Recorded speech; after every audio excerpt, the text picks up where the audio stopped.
Oh my God, it's 15 minutes before. Oh,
Check audio.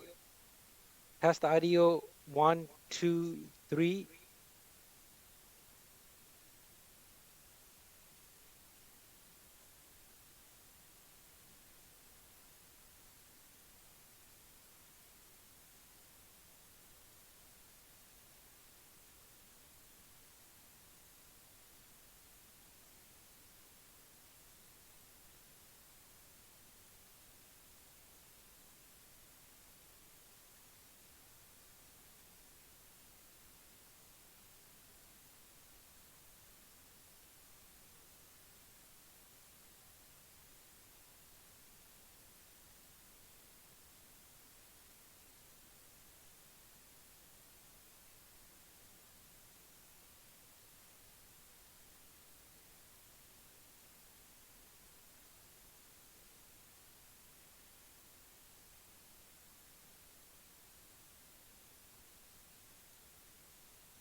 Hi, Counselor Santos. It's Tammy from the Clerks. Can you unmute your mic and test your audio for us, please? Can do. Hi, Tammy. Can you hear me? You're coming through clear. Thank you.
test audio.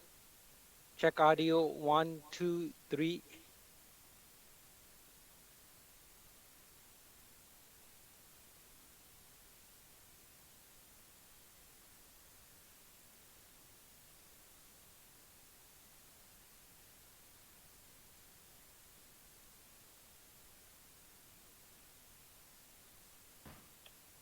Good evening, this is Councilor Barr checking in. You're coming through clear, Councilor Barr. Thank you.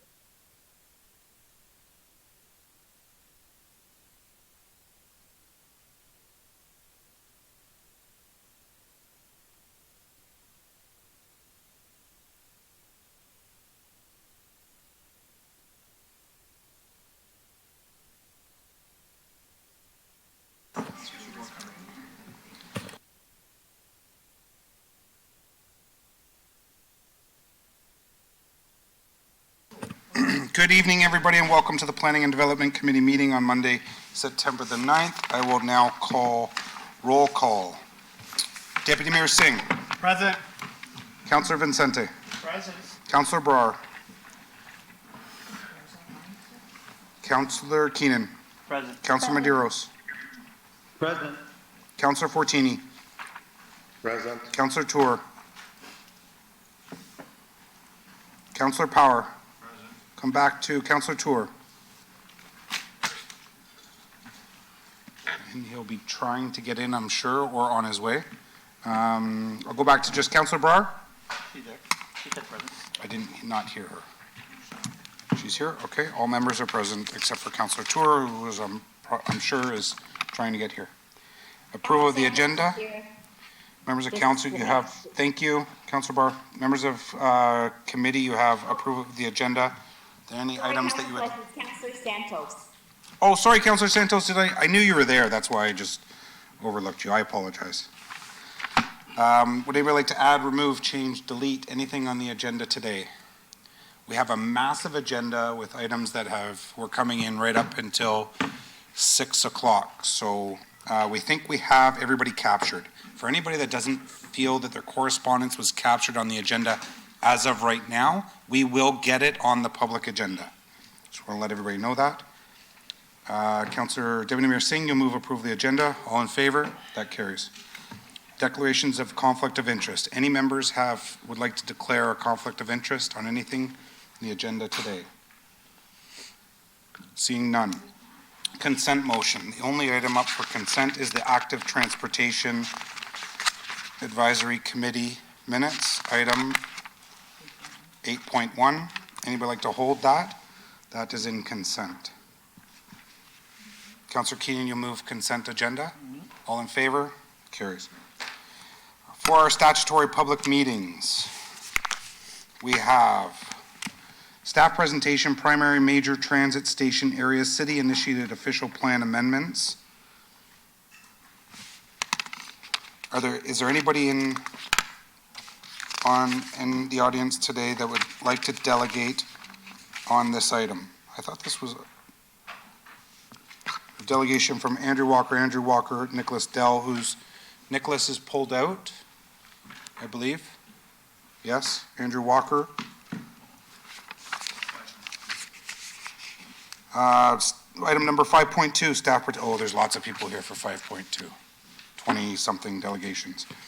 5.4, staff presentation application to temporary amend the zoning bylaw, King Consultants, on behalf of 2222270 Ontario Inc., 394 Orenda Road, Ward 7.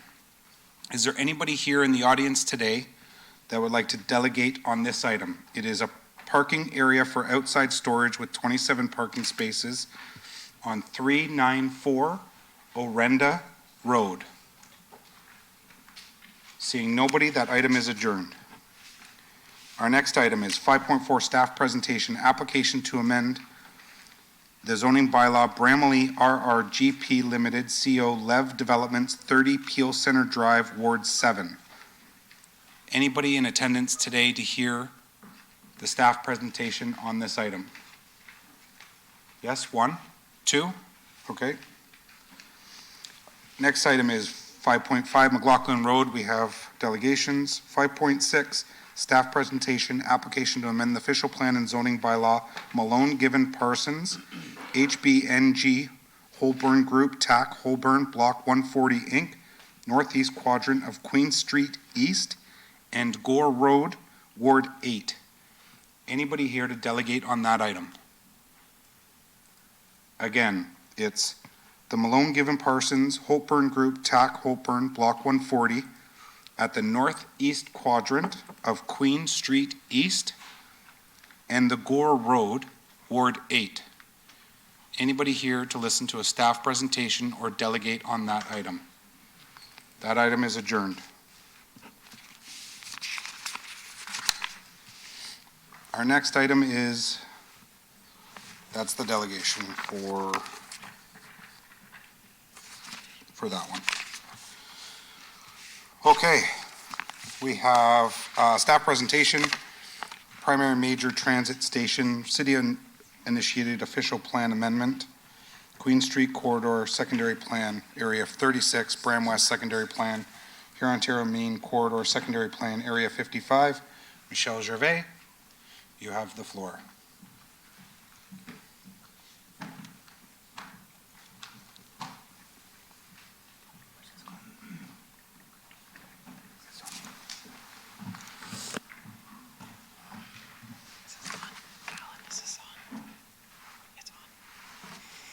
Good evening, Mr. Chairman, committee members, staff, and the public. My name is Michelle Gervais, and I'm a policy planner with the city's Planning, Building, and Growth Management Department, and I am one of the project leads working on Brampton's major transit station area study.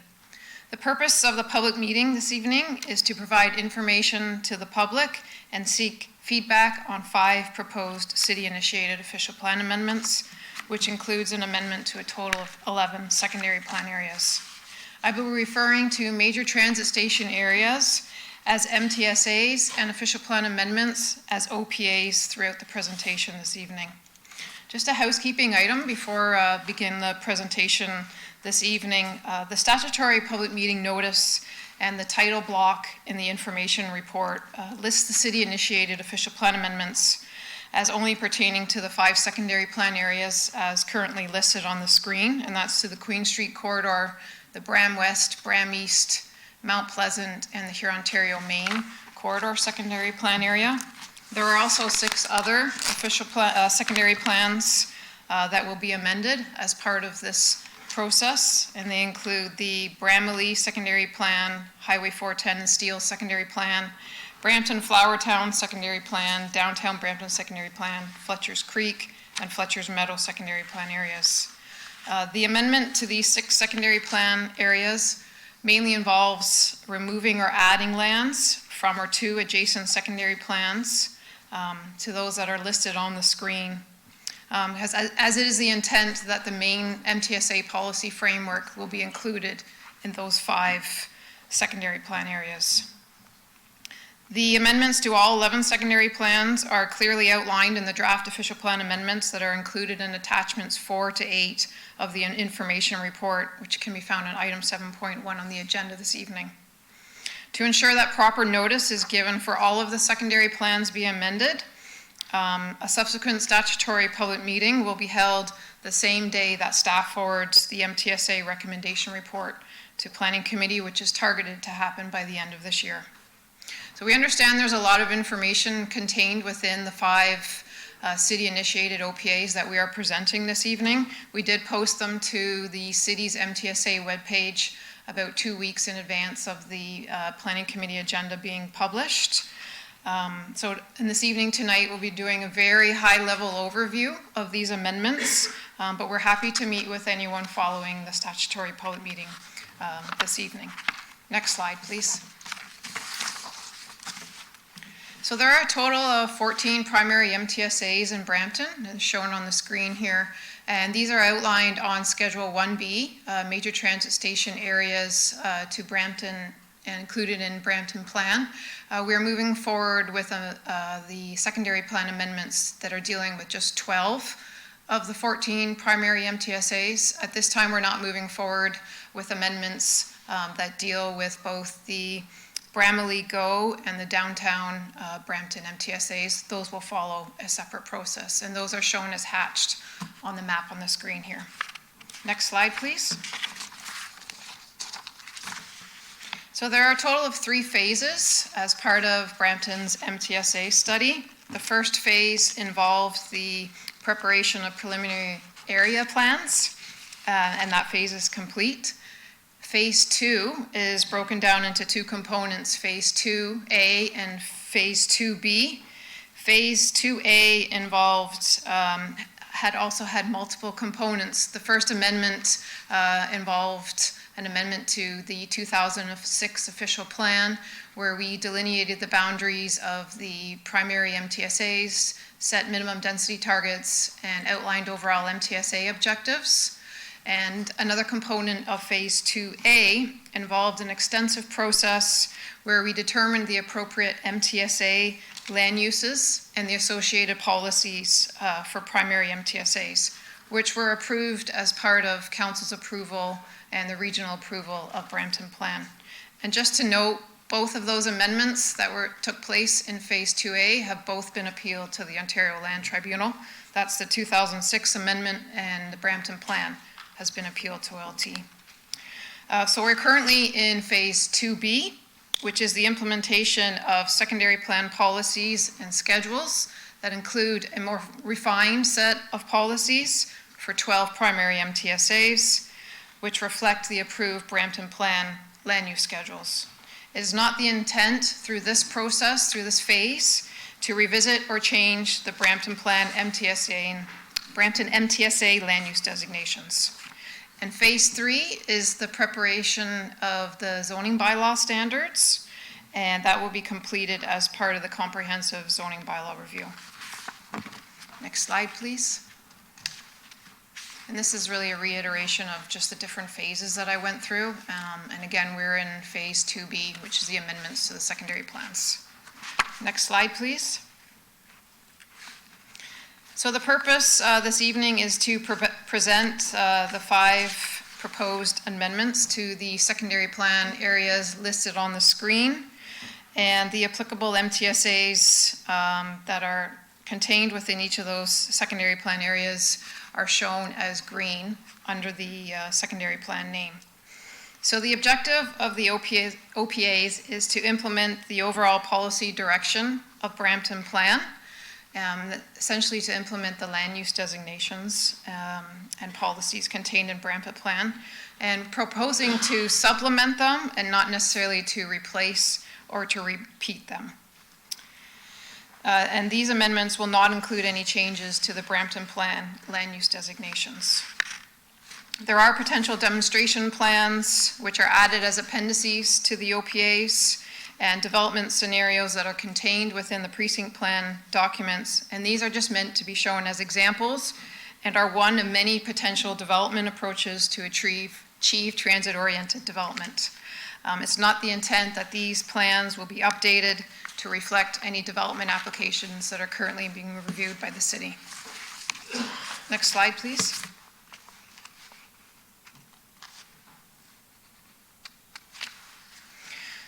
So the first 3 proposed official plan amendments pertain to the Bram West, the Bram East, and the Mount Pleasant Mount Pleasant secondary plan area. And these 3 are all similar in nature and involve identifying a portion of the secondary plans as a primary MTSA, introducing area-specific policies for each MTSA, and deleting policies that no longer apply to the area that forms the applicable MTSA. And specifically for the Mount Pleasant secondary plan amendment, lands from the Fletcher's Meadow secondary plan area are proposed to be removed and added to the Mount Pleasant secondary plan. So the entirety of the Mount Pleasant Go MTSA are located within one secondary plan area. Next slide, please.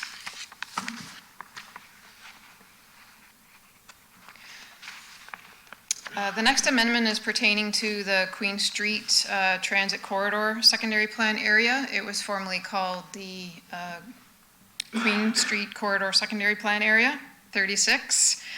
This is more complex than the previous 3 amendments that I just spoke about. This amendment proposes to delete the Queen Street Corridor Secondary Plan, Area 36, in its entirety, and replace it with a new secondary plan that will pertain to only 7 primary MTSAs located along the Queen Street East Corridor, and that's the Center, Kennedy, Rutherford, Laurel Crest, Dixie, Central Park, and Bramalea MTSAs. And this also involves removing or adding lands from or to adjacent secondary plan areas. Next slide, please. The proposed new Queen Street Corridor, Transit Corridor Secondary Plan is also divided into 2 precinct plan areas. These were previously referred to as block plan areas in the 2006 official plan. There will be one located west of Highway 410 and is called the Queen East, and it includes the Center, Kennedy, Rutherford MTSAs, and one precinct area located east of the 410, and this is the Bramalea Center precinct, and it includes the Laurel Crest, Dixie, Central Park, Bramalea MTSAs. So these precinct plans are intended to be included as chapters in the new secondary plan and will provide explanatory goals and illustrative graphics to articulate the vision of the secondary plan. Next slide, please. The Fifth Amendment pertains to 2 MTSAs located along the Hurontario LRT corridor. And this new secondary plan will be called Hurontario LRT Secondary Plan Area 11. It was formerly Secondary Plan Area 55. And this pertains to the Gateway Terminal and the Ray Lawson County Court MTSAs. And again, this official plan amendment also involves removing lands from 2 adjacent secondary plan areas and adding them to the new Hurontario secondary plan to ensure that the entirety of these MTSAs are located within 1 secondary plan area. And this secondary plan also includes some lands that will be located outside of the boundaries of the MTSAs. So the lands within the MTSAs are shown in gray on the screen, and the lands outside of the MTSA boundaries have associated color and land use designations. For the lands located outside of the MTSAs, the existing land use permissions will remain the same. Next slide, please.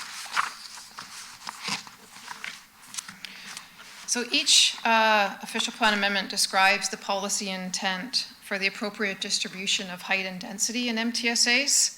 The proposed amendments do not include formal height and density schedules. However, they do include appendices that show the envisioned height and density ranges in accordance with the applicable MTSA land use designations shown in Brampton Plan. The site-specific minimum and maximum height and density provisions, in accordance with the ranges shown in the secondary plan appendices, will be implemented as part of the city's comprehensive zoning bylaw, which is phase 3 of the MTSA study. Next slide, please. MTSAs are intended to evolve from primarily regional serving retail areas to dynamic, complete communities with retail and commercial services to support the needs of local residents and employees. To ensure that there are local retail and commercial uses to support the anticipated population growth in MTSAs and to create animated pedestrian active frontages, policies are proposed to be included to require a minimum amount of commercial space, so non-residential uses at grade, for buildings that are located at key intersections, so not for all buildings. Next slide, please. To support growth and development in MTSAs, appropriate infrastructure and services need to be in place. So with respect to servicing, we have wastewater, stormwater, and water. The region has indicated that there are currently constraints in the existing sanitary infrastructure, which will impact the timing of development in MTSAs. So we have proposed policy wording that would consider implementing holding provisions to ensure that adequate infrastructure is in place prior to development proceeding. With respect to stormwater, we're proposing that bioswales manage the stormwater flow, and that's a form of a low-impact development standard. So policies have been included in the draft official plan amendments to implement the use of bioswales in the city's public right-of-ways. Currently, there are no constraints for water capacity have been identified in MTSAs by the region. Next slide, please. So currently, we are here tonight at the public meeting stage. The next step is to review all of the comments that we received from the public and our technical advisory team. And a subsequent public meeting, as I had mentioned, would be done in addition to the same date we bring forward a recommendation report and the final OPAs, which will be sent to Planning Committee and Council for approval and adoption, and that's targeted for the end of this year. And following the adoption of the official plan amendments, there would be pre-zoning of 12 MTSAs, and that would be undertaken as part of the comprehensive zoning bylaw review process. Next slide, please. So the report associated with tonight's meeting is available online, and the presentation will be uploaded there shortly. My contact information, along with Natasha D'Souza, who is the other project lead on Brampton's MTSA study, is posted on the screen. And we also have an MTSA project webpage, an email address, where you can please feel free to visit that and send us any comments that you may have. Thank you, Mr. Chairman. That concludes my presentation. Thank you, Michelle. We'll go right to our delegation. Andrew, if you want to come down. And Andrew, I apologize, my pre-agenda meeting, this was last. So that's why I said you're 4 hours away. Go ahead, Andrew. Not to worry. I'll be brief anyway, because I know it's a busy agenda. So good evening, Chair, members of committee, and staff. My name is Andrew Walker. I'm a principal planner with Gagnon Walker Domes. I'm here tonight to delegate on behalf of 2 clients, but as I said, I'll be brief in my comments for both. So the first client I'm just speaking to is we act on behalf of Starbank Developments 285 Corp. They're the registered owner of the properties located at 285 and 295 Queen Street East, which is located at the southwest corner of Queen Street East and Highway 410. We've been actively participating in the OP and MTSA processes to date, both of which are linked to each other, including various open houses, planning meetings, and whatnot, including formal written submissions. And we do have a detailed submission that we have filed, which I believe everybody does have. Starbank has put forward a vision for redeveloping the subject site for a transit-oriented mixed-use high-density master plan development. And we've participated in a pre-consultation meeting so far with some detailed comments and input from staff, as well as other meetings as well. We've been working cooperatively with city staff to date, and in this regard would request an opportunity, and I think Michelle did mention that before, in terms of meeting with staff, along with Starbank and its core consulting team, to discuss the detailed comments that we provided in our written submission, including but not limited to some adjustments to some of the character areas, community hub, and that nature.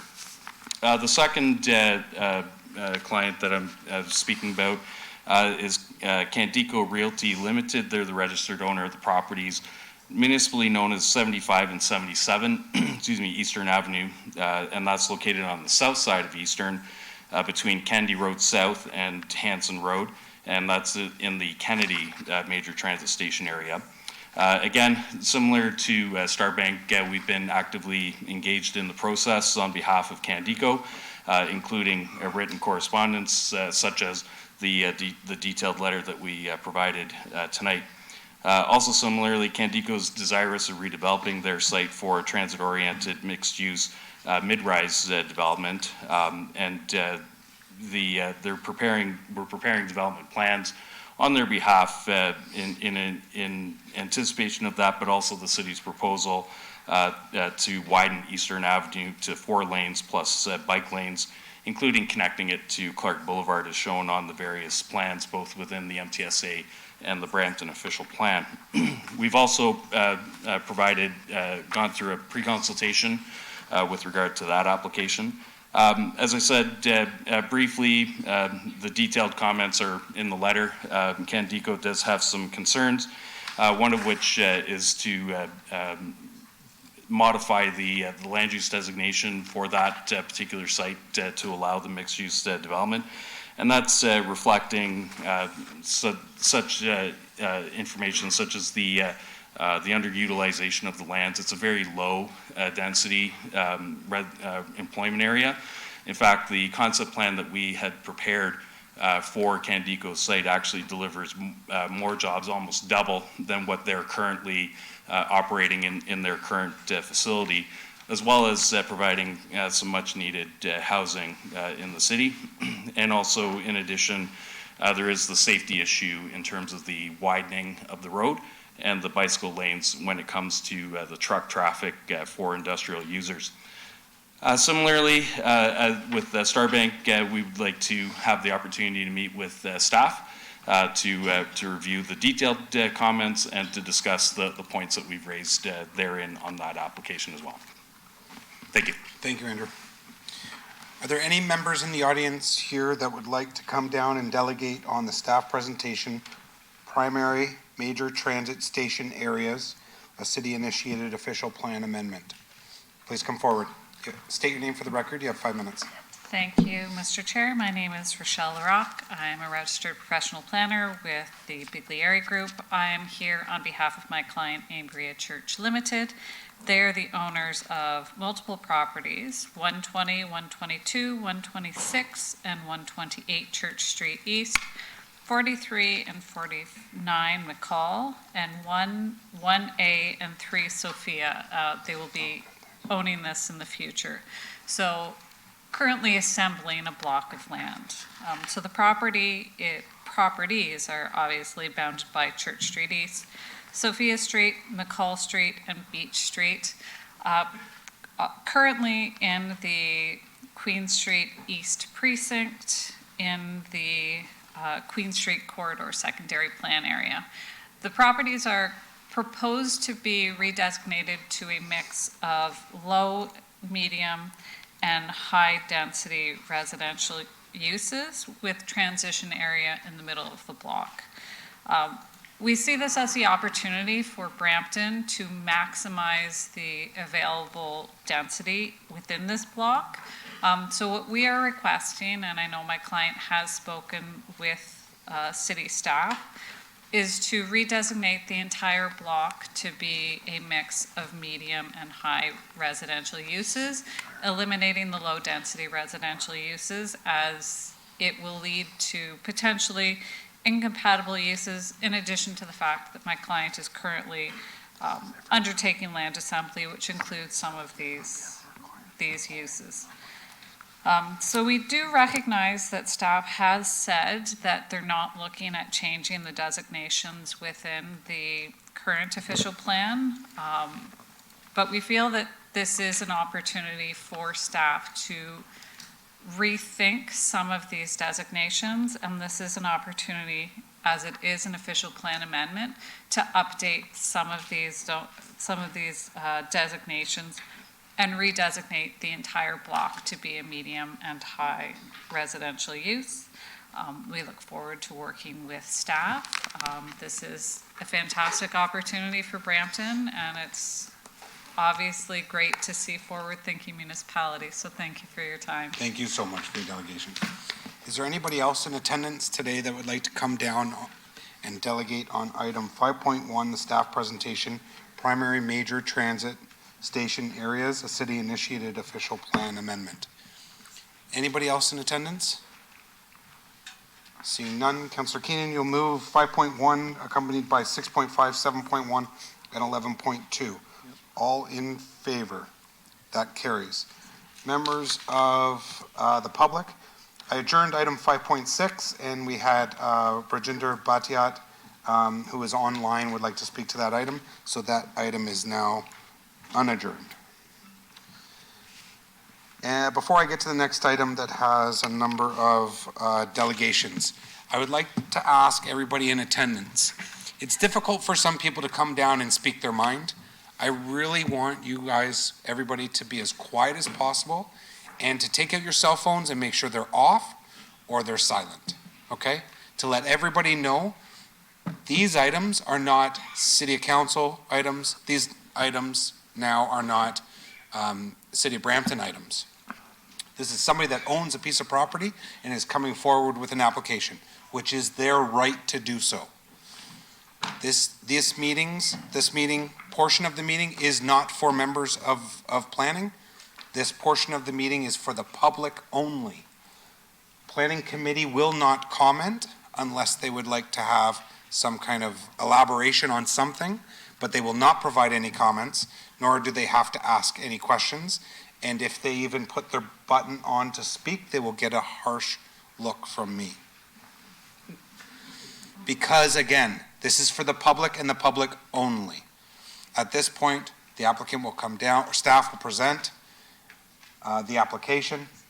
Then staff take all of that work, they go away, they do all this work and bring forward a recommendation report, which is then for the planning committee to debate and either approve or not approve.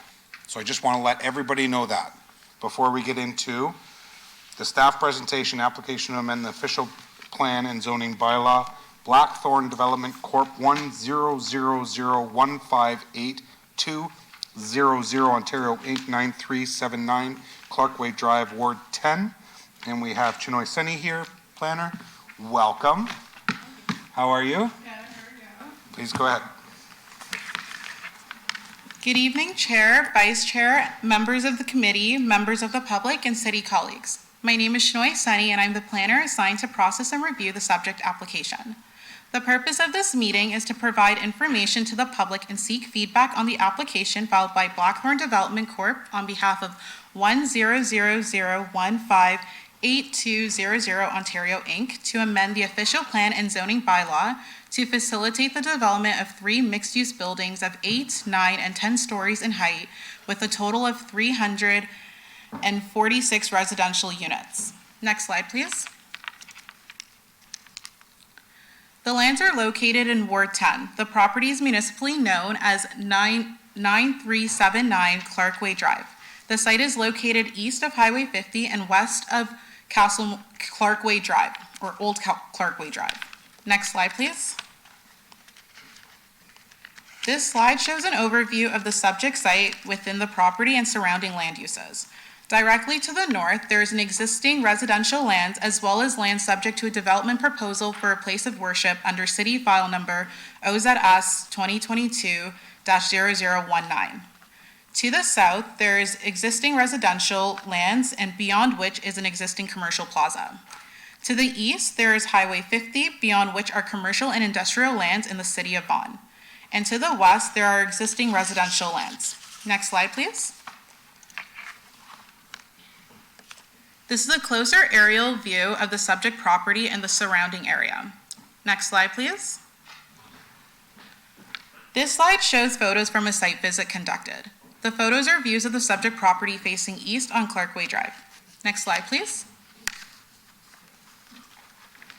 The applicant has submitted an application to amend the official plan and the zoning bylaw in order to facilitate the development of 3 mixed-use buildings of 8, 9, and 10 stories in height. The application is proposing a total of 346 residential apartment units in various sizing ranging from 1 bedroom to 3 bedrooms.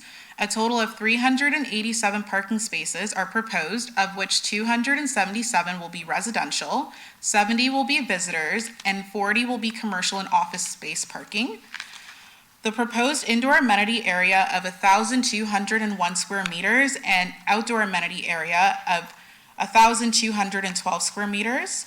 The proposed gross floor area is 28,518 square meters. The proposed floor space index is 2.78, and the site is proposing 2 accesses from Clarkway Drive. Next slide, please.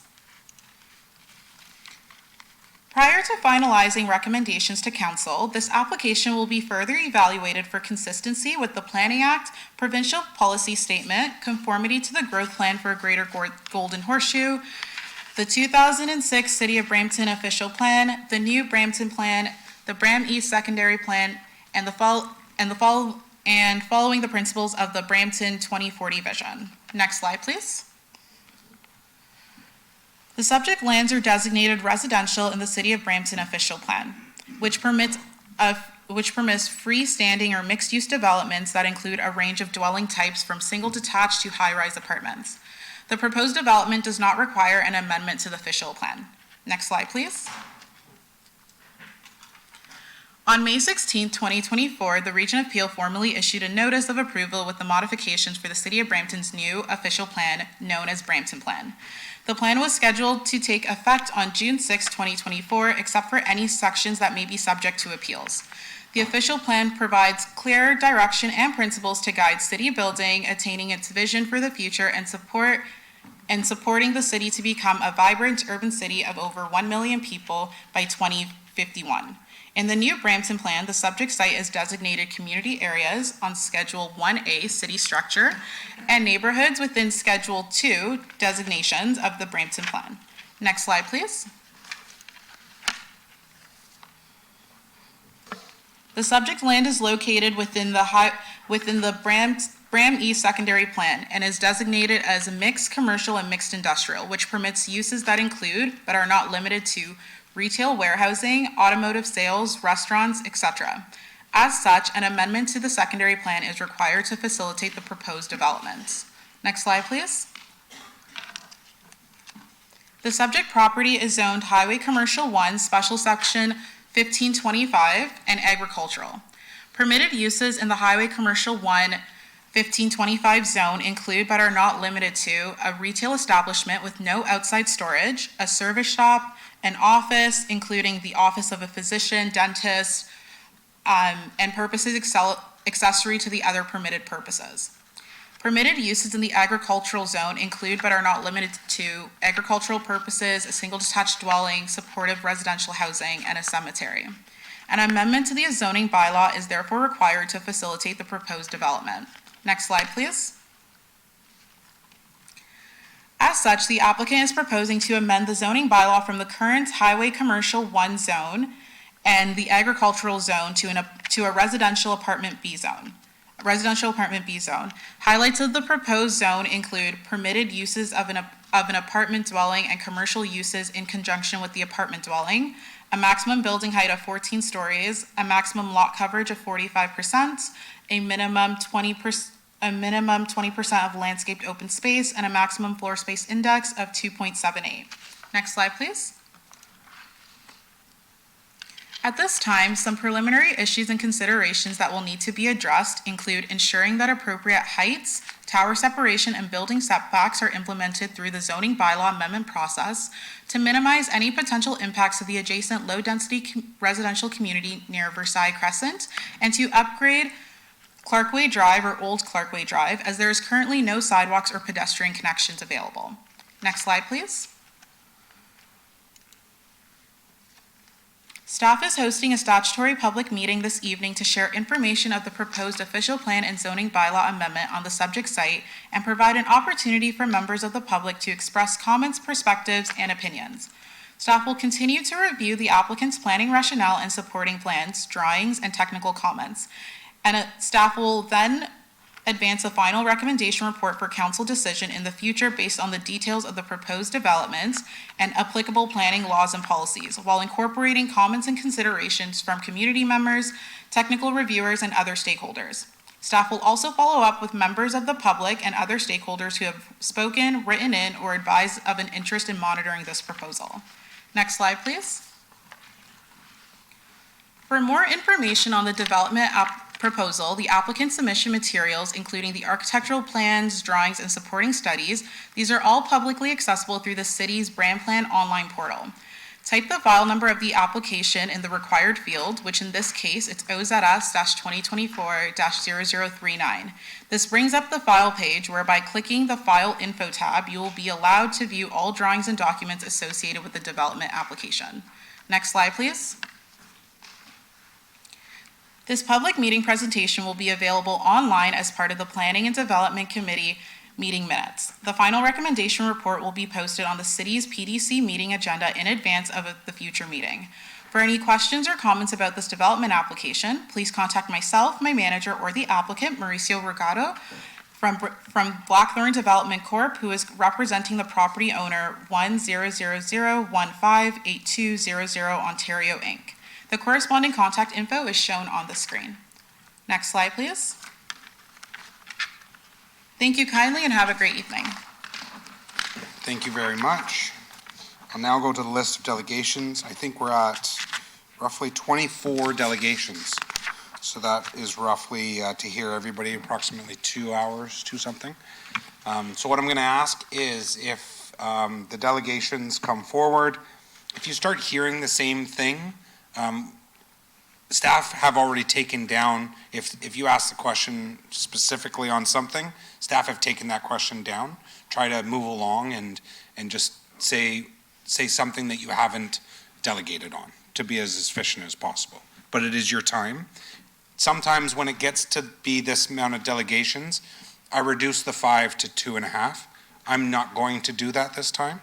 I'm just going to ask for you to not be repeating what the previous delegations have said.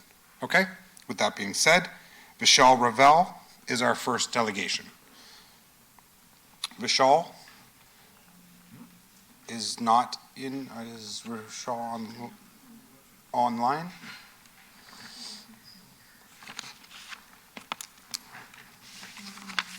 No? No Vishal? Okay. We'll go to Sharon Prasad. Sharon? Sharon Prasad. We'll see if Sharon's online. Not online. Lad Vijay Kumar. Lad, welcome. And then our next delegation after that is Dharmavir Gohil. If you'd like to get ready. Lad, welcome. You have 5 minutes. Thank you. Hello and good evening to all respected councillors, deputy mayors and citizens. Thanks for giving me an opportunity to speak. I have been living in the... Sorry. I need you to move over towards so we can pick up the mic and the audio for recording. Okay. Thank you. Thank you.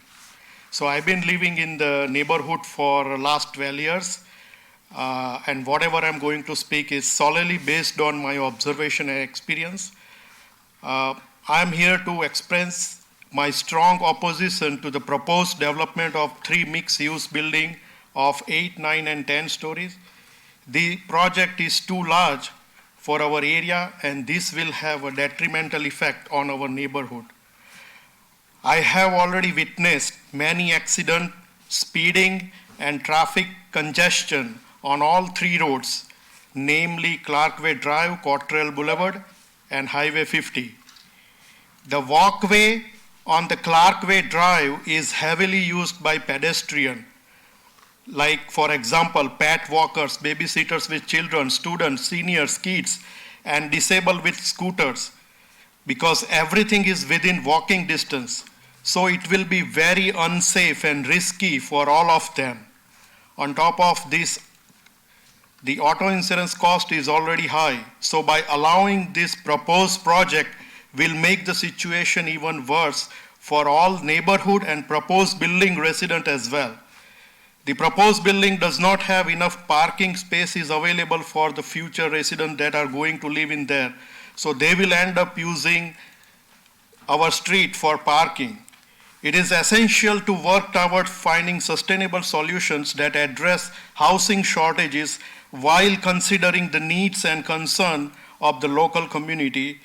Thanks for listening my concern. Thank you very much for your delegation. Dharmavir? Online? No online. Okay. Shankaran Arayana. Did I come close? All right.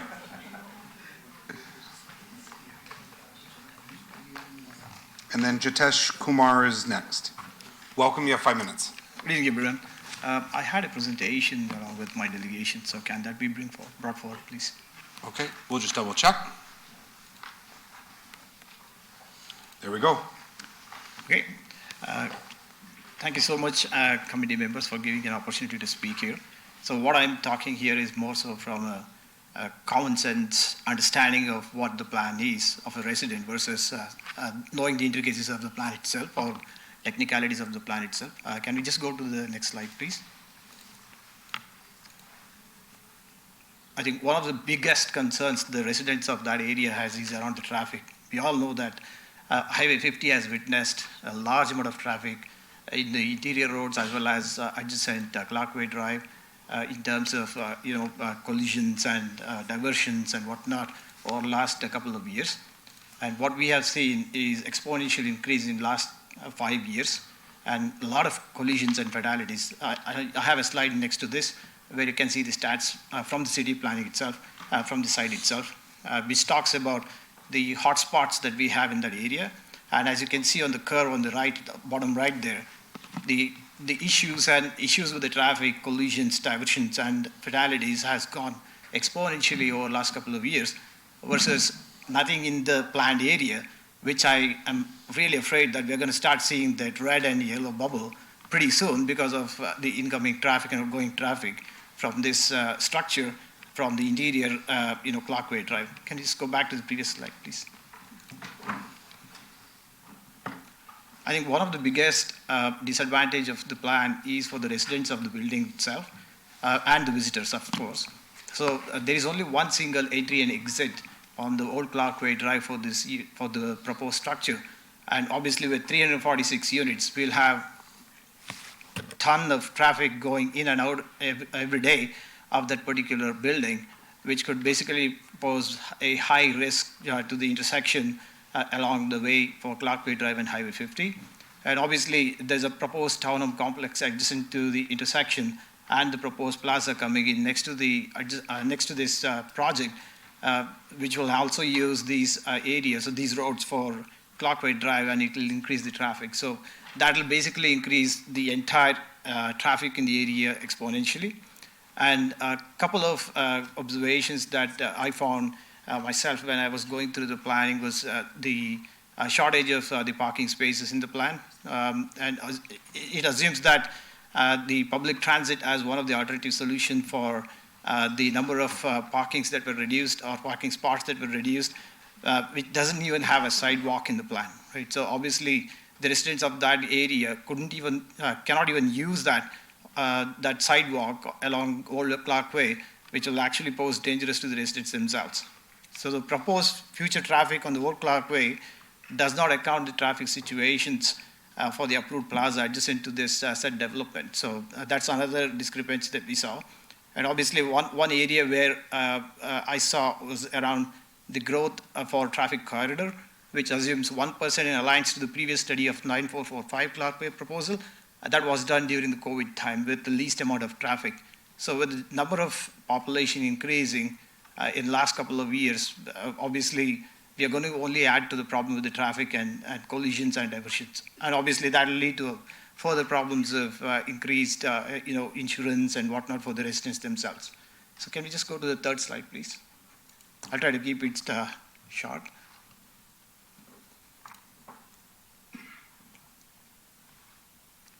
The next slide, please. Okay, so one of the biggest concerns is around the parking spots that's available. I think the parking spaces provided in the submitted plan is for 346 units, and commercial spaces is obviously short of 72 parking spaces for the actual number of parking that's required as per the city's plan. Sorry? 1 minute. Oh yes, thanks.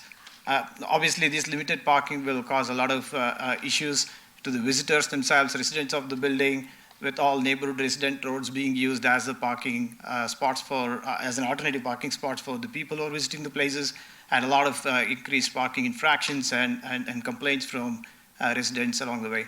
So the above results is, this results obviously in the increased workload for the city's bylaw officers to deal with the complaints that rise from the neighborhood residents as well. Can we just quickly go to the next slide, please? Okay, obviously one of the biggest concerns that we have is around public schooling. I have my other friend who is going to speak to this. I'll try to cut short right now here. Thank you for giving me an opportunity to speak here. Thank you. Thank you so much for your delegation. Our next delegation, Jitesh Kumar. Jitesh, welcome. Thank you. First of all, thank you very much, Council, for giving me an opportunity to speak. So can you please go for the slide which Sankar has presented?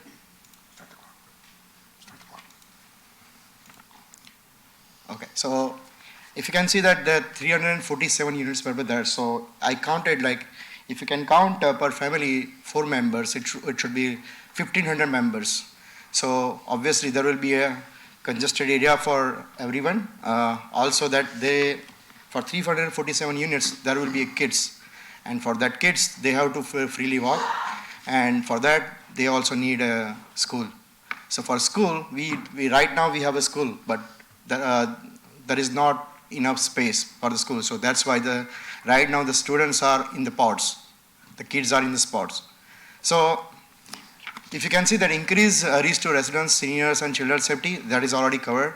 Safety concerns for the children walking, I already spoke that. Increased street stress on existing school because winter time, the kids are feeling very, very cold, okay?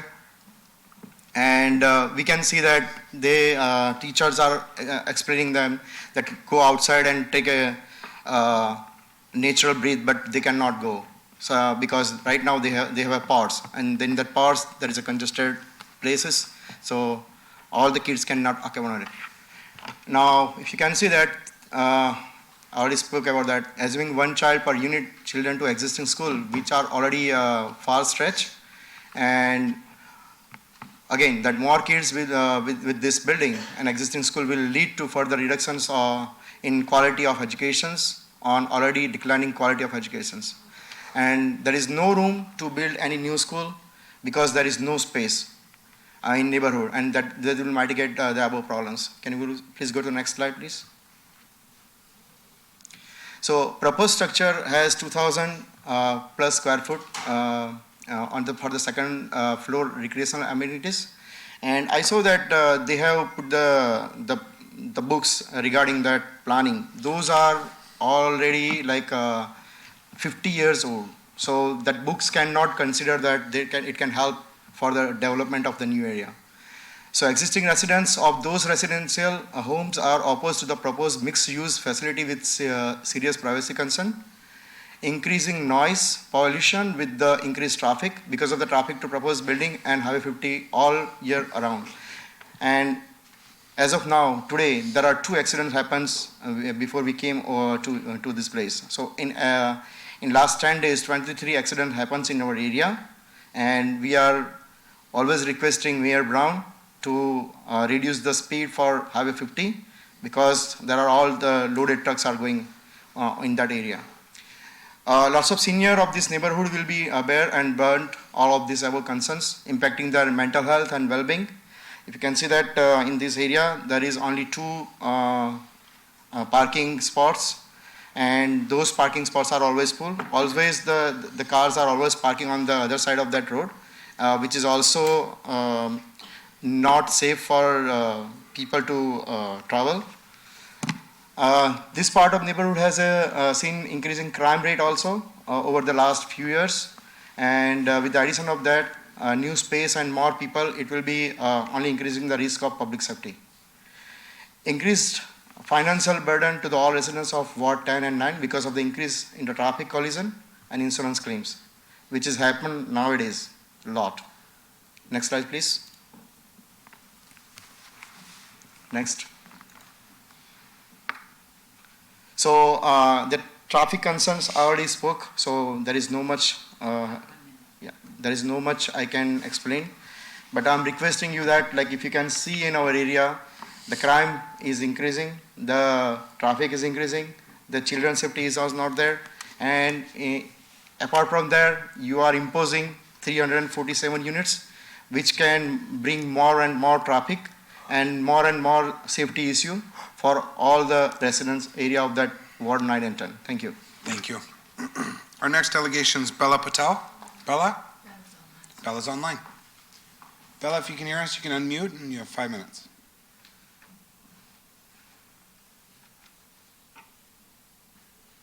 Hi, my name is Bella Patel, and I just wanted to tell you that I'm strongly oppose this project, as this is not a good fit for this area and that site. And all the reasons are covered by my colleague, my friend. So I just consider I'm strongly opposed with this project. And like neighborhood is not also satisfied with this huge building in front of their houses, and that's not good for like any way, like a traffic way, accident way. Everything was covered.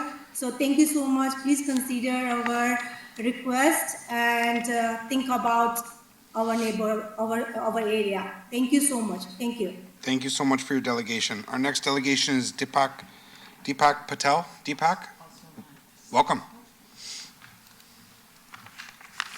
You have 5 minutes. Hello all, good evening. My name is Deepak Patel. I strongly oppose file number OZS 2024-0039 due to following 3 reasons. Already we discussed, first is the traffic. This 3 multi-million multi-complex building project would increase tremendous traffic in this area. Now every day already this area packed by full traffic, so more traffic would not have space in this area in future. Second is due to tremendous traffic, more accident would happen. Now every day we are facing minimum at least 1 or 2 accidents per day, so we cannot bear more accident issue in our daily life due to this project. In this neighborhood, we have only this greenery area now.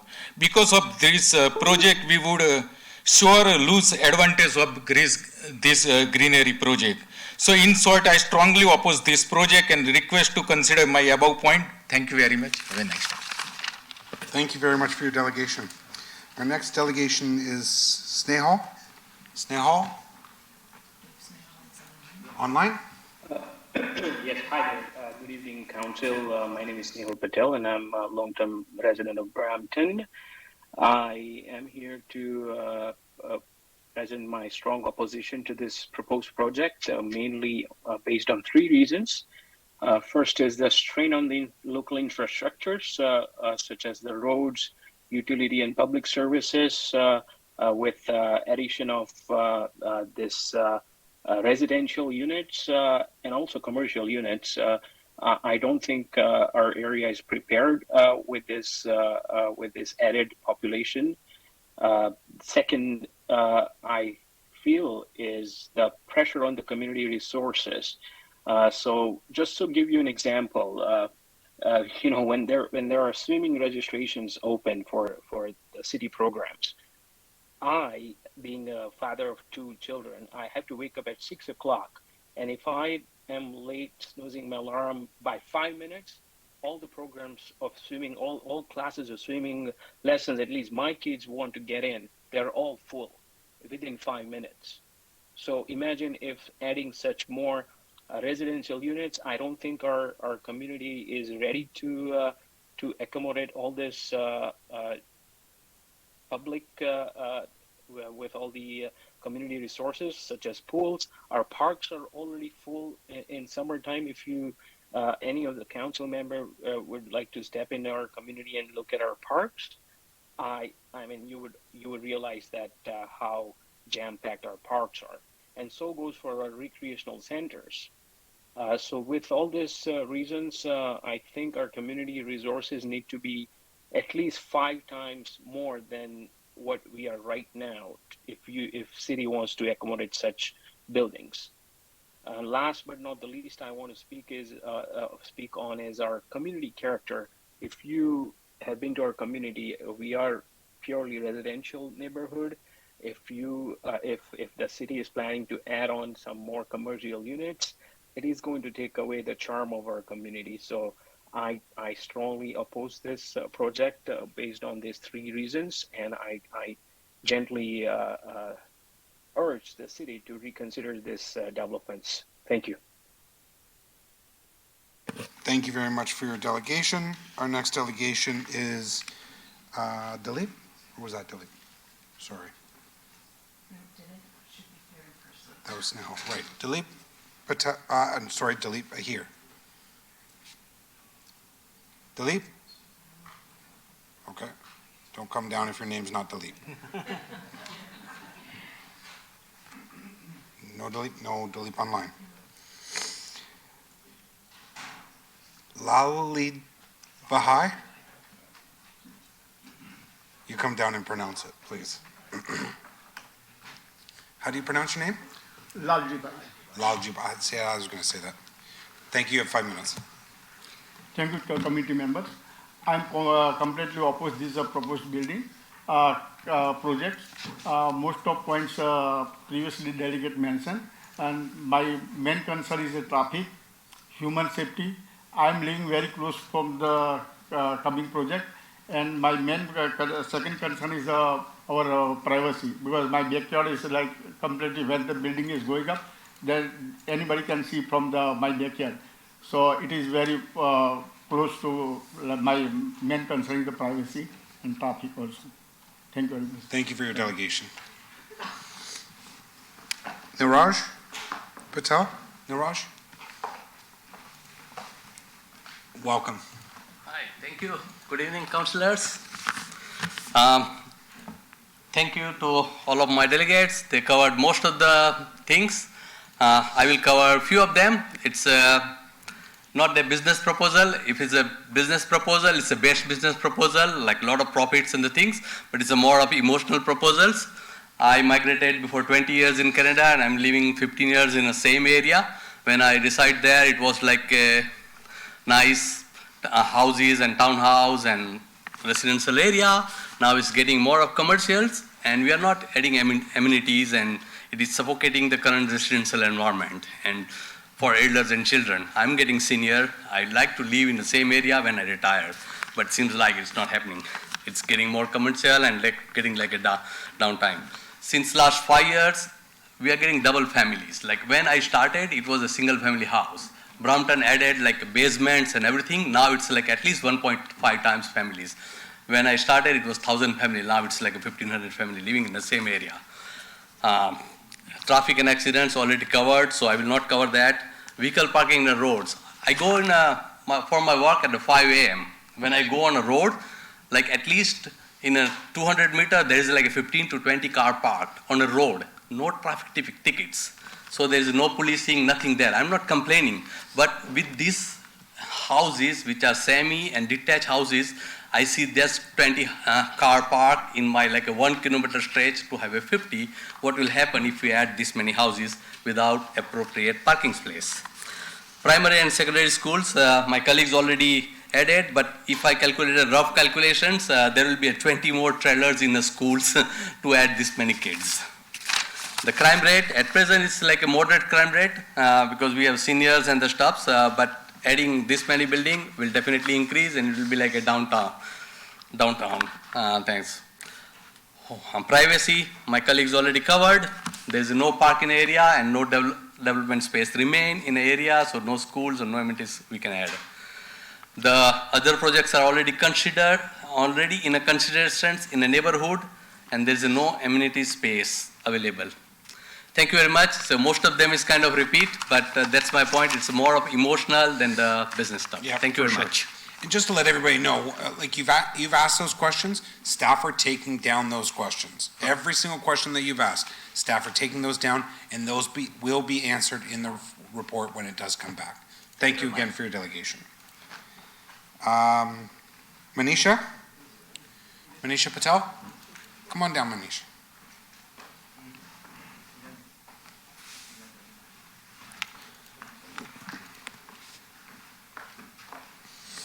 Welcome, Manisha. Good evening, guys. My house, I oppose this project because my house is 100 feet far, and I don't like a safety and security. So that's why I object this project, because very close to my house. Yeah, that's it. Thank you very much for your delegation.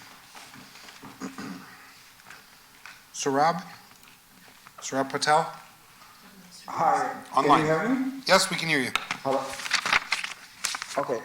I'm just living 250 meters away from this project amendment, and I strongly oppose this project because of all the valuable reason that provided by previous candidates. So please consider our request to discard this project. Thank you so much. Thank you very much for your delegation. Byron Kumar? Byron Kumar? In the audience? Not in the audience? Online? Not online. Azad's probably not here. Azad, go ahead. Please come down.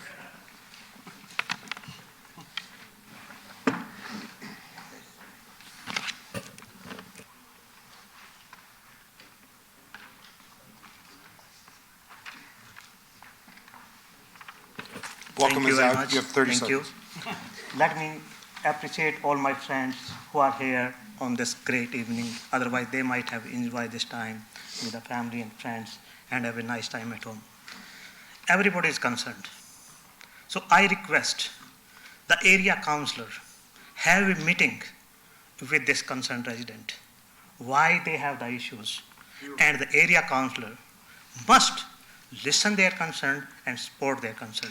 We all have the right to decide how our neighborhood should look like, what we have dreamed about our neighborhood, what we have dreamed about our community.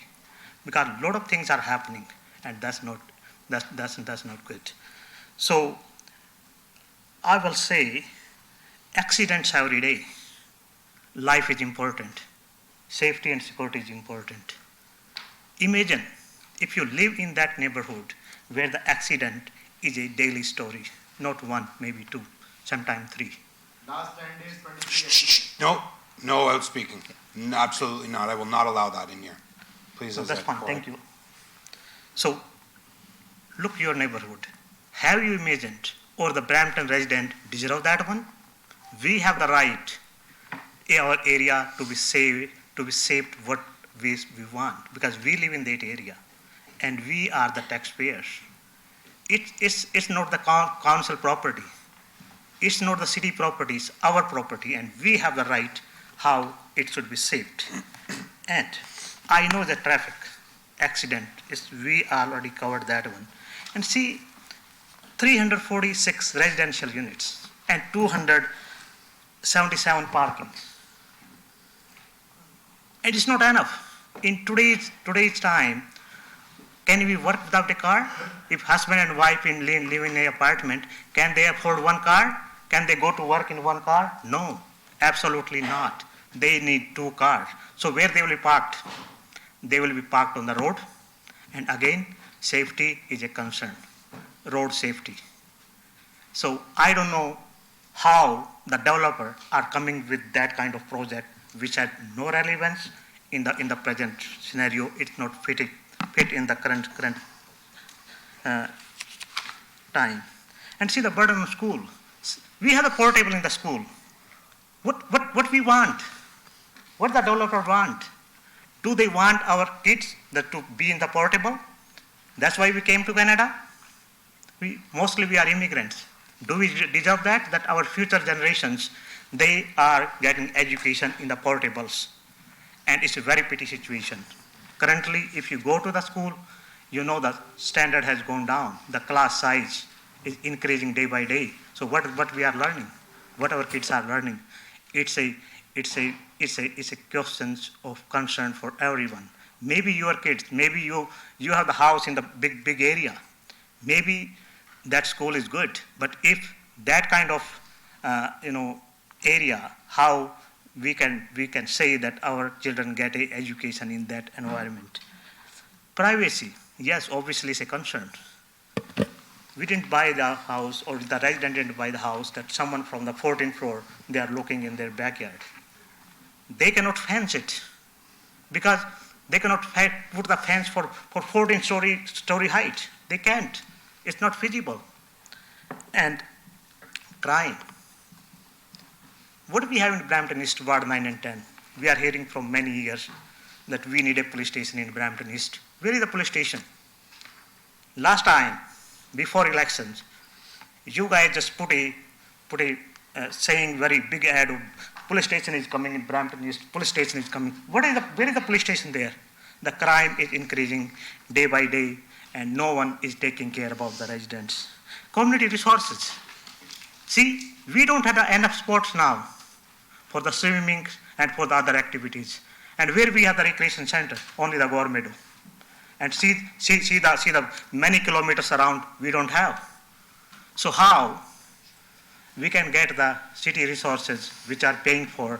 It means we are paying our property tax without getting any service. So I request again the area council, please don't take it light, take it serious.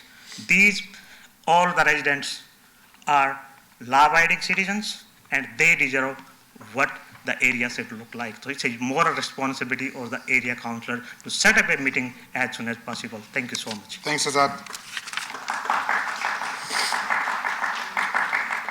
Deepak Kumar Patel and Sweta Patel. Online? Deepak online. It's Deepak Kumar Patel. No Deepak Kumar online. Okay, and then there's a Sweta Patel with, okay. I'll go with Devesh. Devesh, come down, sir.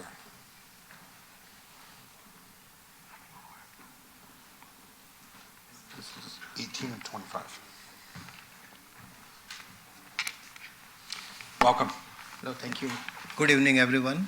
I'm not going to repeat what so many people have already said.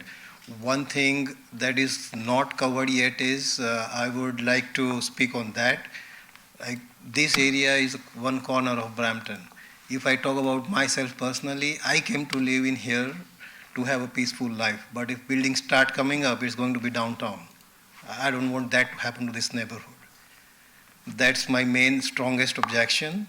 And other things are already covered, but parking, safety and everything. But I will also I would also like to talk about the population. The way these houses are, if I consider my street, the whole street is like having 40 to 50 foot front lots, double garages.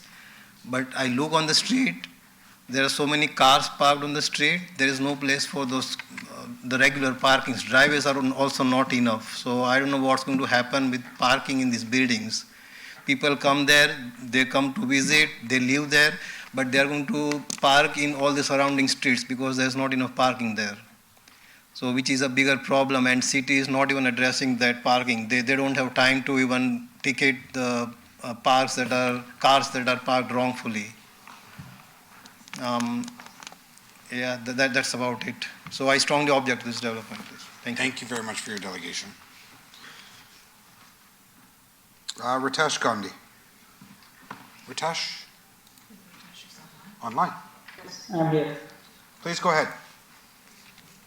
Okay, so thank you, Council and everyone for giving me an opportunity to speak. Most of our delegates spoke about the schools and the recreation center. Everything has no. Just one thing I want to add, that once the construction will start, like I came here in this area 2.5 years back just to check that this area is so peaceful and so nice. Once the construction will start, so much dust and so much noise will come. For that is for 1 year at least, the building will construct and it will affect the health and the environment of the nearby area. Also, the government is imposing taxes or for the carbon tax, and other way they are cutting this green space. So I will suggest to preserve the green space, and all other points are covered by our delegates. Thank you very much. Thank you very much for your delegation. Santosh Patel. Santosh, welcome. Hello, my name is Santosh Patel, and I'm just living on that intersection, Clarkway and Balchas. So this is too much traffic, everyday accident, and if you know, like if someone's family's member die, innocent people, so their family can know the pain, and it happens last year. Even last week I saw one guy didn't stop on the stop sign, and he hit the small little girl, and I think you know about too. So my already all points is covered, but I'm saying that Canada is big country. Let the Brampton East people take a breath. Thank you very much. Thank you for your delegation. Renal Patel. Renal.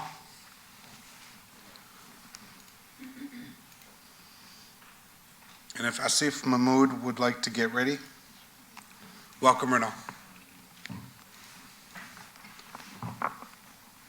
Hello, Councillor. Unfortunately, fortunate to meet you second time. We met here last year for the Barrick opposition. Unfortunately, the same site, just little beside this project come again. Last time it was 30 meters away from my house. This time, 30 feet from my house. So it's so unfortunate. Every day, last time also I asked, every day my kids ask, Mom, where to go to play? So same question again, where my kids go to play? The playground always full with the kids. There is no playground in that side where the proposal is coming. So where the kids gonna play? The same question, where they go bicycle every day, where they gonna go for bicycling? No space, nowhere. My daughter, she's studying in the portable. No air condition, no water supply, nothing there. Another kids adding it, no schools there, where they gonna go? We need more schools. We need more playgrounds. We need everything more, not a building. Thank you so much. Thank you for your delegation. Asif Mahmood? Asif online? No Asif. Emeth Gujala? Emeth online? No Emeth. Kapil Bolsera. Kapil? Kapil is online. Kapil, you can go ahead. Hi there, just wondering, is anyone able to hear me? Yes, we can hear you. Go ahead, please. There's a video that I had sent. Oh, I got your video, yes. Yeah, so that's my delegation.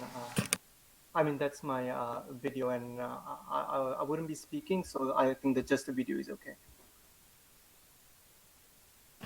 Okay, we're trying to locate your... Hello, my name is there we go. Kapil Balsara, and I am a resident of Ward 10. I will be speaking in regards to city file number 0ZS20240039 regarding application to amend the official plan and zoning bylaw.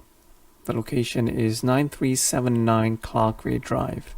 I am strongly opposed to this idea. In regards to the total number of residential units is 346, whereas the total number of residential parking spaces is 277. So there is not enough parking space.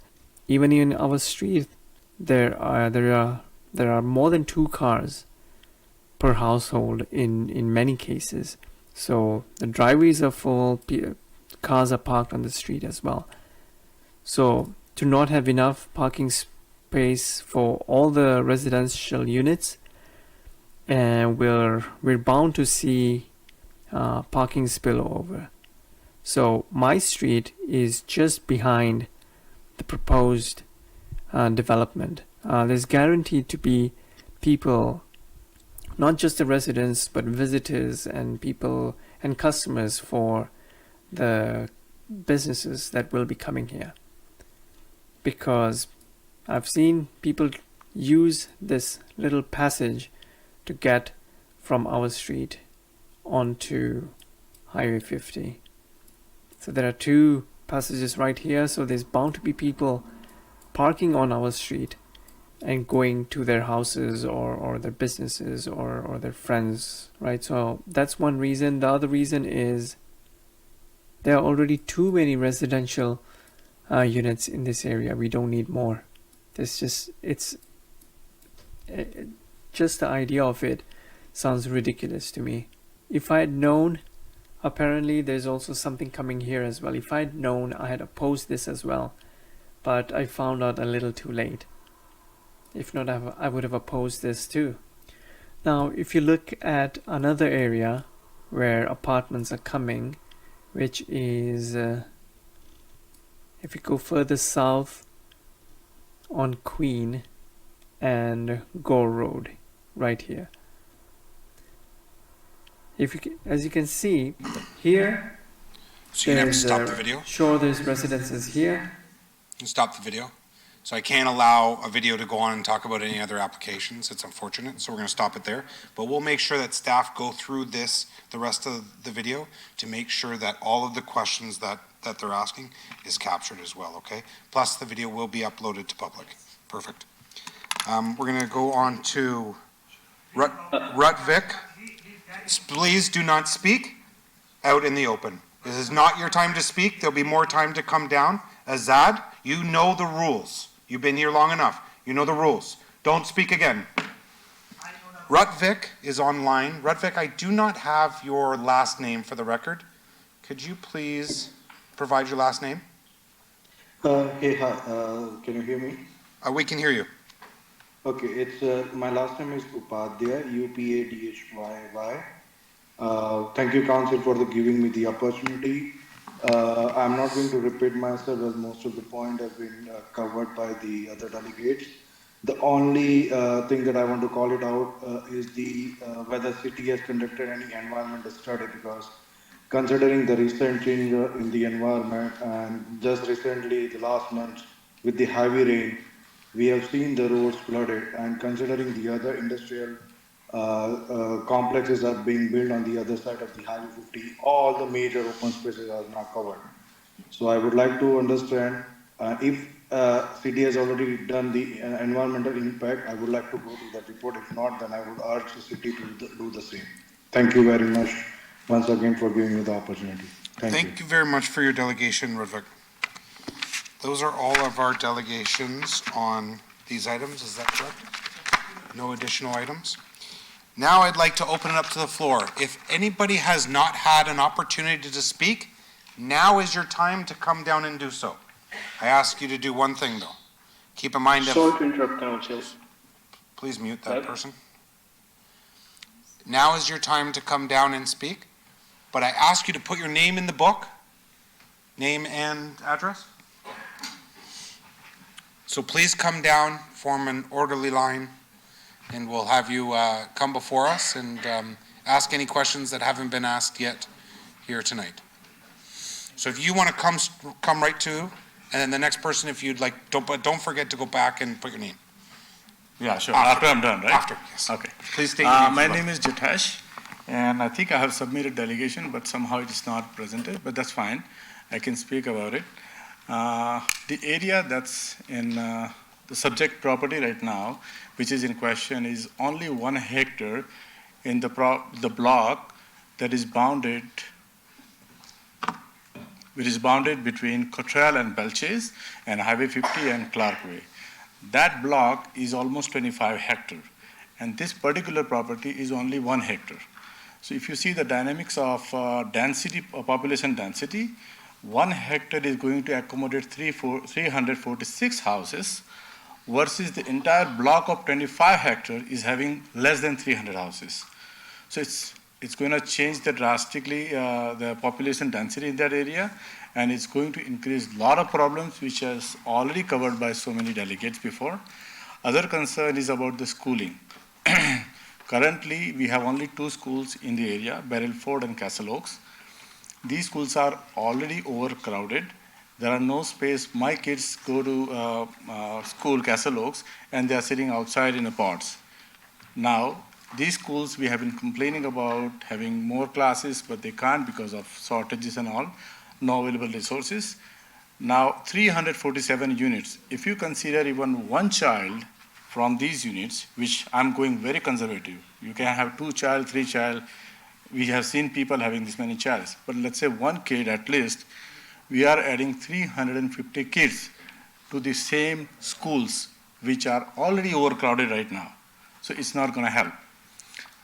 Third important point, I would say, is the parking. They have provided 387 parkings for all residential units and commercial units. Now, some of the units are studio, some of them are 1 bedroom, 2 bedroom, 3 bedrooms. Now, each one of them are allotted only 1 parking, which is not fair. In today's life, we all know, let's say studio houses, apartment will have 1 car, but all other 1, 2, 3 bedrooms are deemed to have more than 2 cars per family. Now, if you consider all these aspects, the total parking space needed will be more than 750, whereas they have only proposed 359. Even city requirement as per zoning bylaw is 459, which are, technically they are short by 72, but logically thinking, they are short by more than 350 parking. All these parking, cars going to be parked on the streets. You can't fight with people every day in life, right? I mean, you have things to do. You just want peaceful life in the neighborhood. This thing is going to take away all the peace and, privacy from the area. What we need in that neighborhood is, and this is only request from all the residents, I have submitted petition also, which people have signed and put their details. All those people, they are middle class, hardworking people, they can't make it today here, but they have met them along with my colleagues, personally one-to-one. Every single owner of the house is objecting this.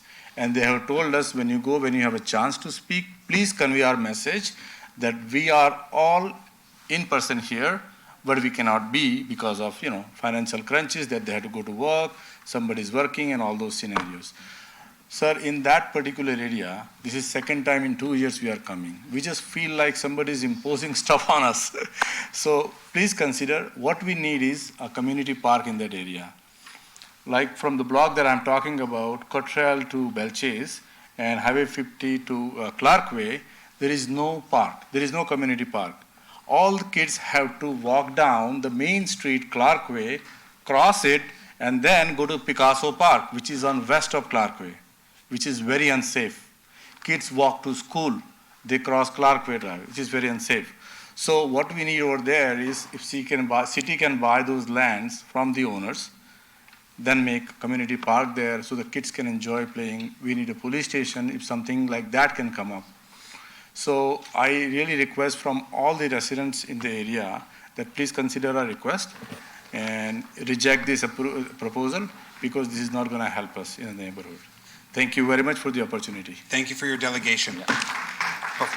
Before the next delegation, we do have Asif Mahmood has come online. Asif, are you there? Oh, hi. Hi, welcome Asif. You have 5 minutes. Hi, sir. I'm the very, very few owners who bought the houses in this brand new area like 15, 14 years back. But nowadays, my whole area is so much congested, and plus these new houses and buildings coming up, I don't think so it's gonna work. It will be like privacy, traffic, schooling, safety of the people, privacy, so much concern. So I oppose, and I request city to buy this land and open a new school or a park or a community center for the people we are living here. I appreciate it. Thank you very much. Thank you very much for your delegation. Next, please come up and please state your name for the record.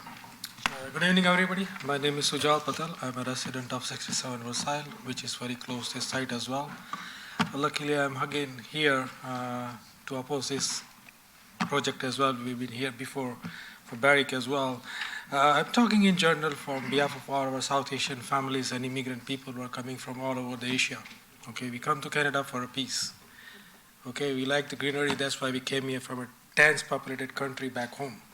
We work hard from 24 hours to 20 hours, took buses, okay, and we bought this property. Now, you as a councillor and our city councillor should think about, should we get stressed about this? We should have a better option. You should call us for better projects than this one. This is an important time we are losing in this bad economy, sacrificing the time to go against this project, to present ourselves to our own city. We are paying taxes, we are working hard, so we will request that please, we should have a peace and better options to come to better projects, which is helpful to everyone. We like to go to Brampton as well. Brampton is known more in the world than the Canada nowadays. So we need to control so many other things than these small things. Everybody is frustrated with the situation happening every day in the Brampton city. Like grocery store, if you just go one thing, it takes 10 minutes. You can't find the parking spot. In the winter time, around our neighborhood, there's no place to park the car. Every house is our visitors. When there is a festival, they have to drive maybe 1 kilometer away to park the car. It looks so embarrassing to our people who are coming from far states and anywhere else, even from our own home country who visits our summer and winter time. So there's a lot to say, but most of the things are covered by our residents around this project. And again, it's the same thing I'm telling, that I strongly oppose this project because of these few reasons and the privacy. I appreciate your time. Thank you again one more time. Thank you for your delegation. Welcome. Please step forward, state your name for the record. Thank you, Chairman and Council, for this opportunity to speak to oppose this proposed development. Good evening, everyone. My name is Satyendra Balsar. My fellow residents of the area have already covered so many topics, so I'm not going to repeat, but I want to highlight a couple of points. And the first is, I didn't get it clearly, but it looks like this is privately owned land, and I think it was mentioned that, the owner has kind of all the kind of rights to develop, which I totally understand, but I think it's also should be in perspective. So when I purchased my house, I remember that I could not choose a particular color for my bricks because the next door neighbor had already picked that one. So there are requirements that we have to manage within. So although I was buying that piece of land and house there, I had limited choices available what I could do with that. So similarly here, if this land would have been developed, let's say 20 years ago when all other houses, the other area around this particular place was not developed, maybe there would have been a different story, because then the surrounding area could have been planned in a different way. But now that that part has been developed, I think it sounds like, or seems like to me at least, that this owner kind of missed the boat. And having this type of development, I think number of fellow residents already spoke, like, it's a very small piece of land. It's just insane to imagine that we are, as a city of Brampton, a part of developed country like Canada, we are going for that, especially when we have so much land to explore with a relatively minimal population. Second thing I want to highlight here, and oh, by the way, I want to add on that as well that, again, fellow citizens mentioned about the resources available, like public services available, right? Do we have police station there? The recreational amenities in terms of how many, recreation facilities are there, libraries are there. Similarly, a couple of other things to consider. How about public transit? It's already very thin in that area, and with this kind of big development, it would put a lot of pressure on that. How about, the other facilities that are required for the residents, like grocery stores? So there are some, but if you go to any of those facilities during busy time period like weekends or weeknights, you see that there are long lineups and everything. Now this would put tremendous pressure on those sort of things. The second point I want to raise is more general, which is of course linked with this development as well, and that is, it seems like there is a big push of the city to develop every piece of land that we can find within our boundary. Not only that, what we are trying to do now is convert larger lands or pieces like estate lands or estate properties into, like a different kind of, zoning, so that we can develop like 10 houses in one plot instead of one house. And I don't understand what's the reason for this. One, I can clearly see, and that's probably increased property tax revenue.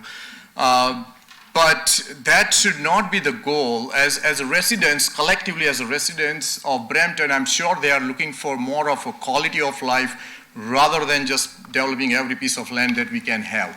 So this is the classic example where it doesn't need to be, like, as a worst case scenario, I can understand single, or single family residential units, but this type of three buildings, and also we need to consider other potential developments, in that particular parcel of the land. So again, I strongly oppose this, and I hope that, everyone who spoke here and many other residents who didn't get a chance to speak today will have opportunity through meetings with regional councillors, and the city and council will consider the input provided today. Thank you for the opportunity. Thank you for your delegation. The next delegation? I know there's a few people that put their names up. No, that was it? Not for this item. Okay.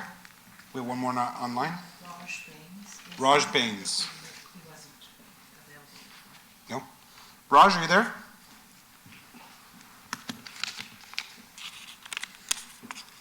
Do we have Raj online?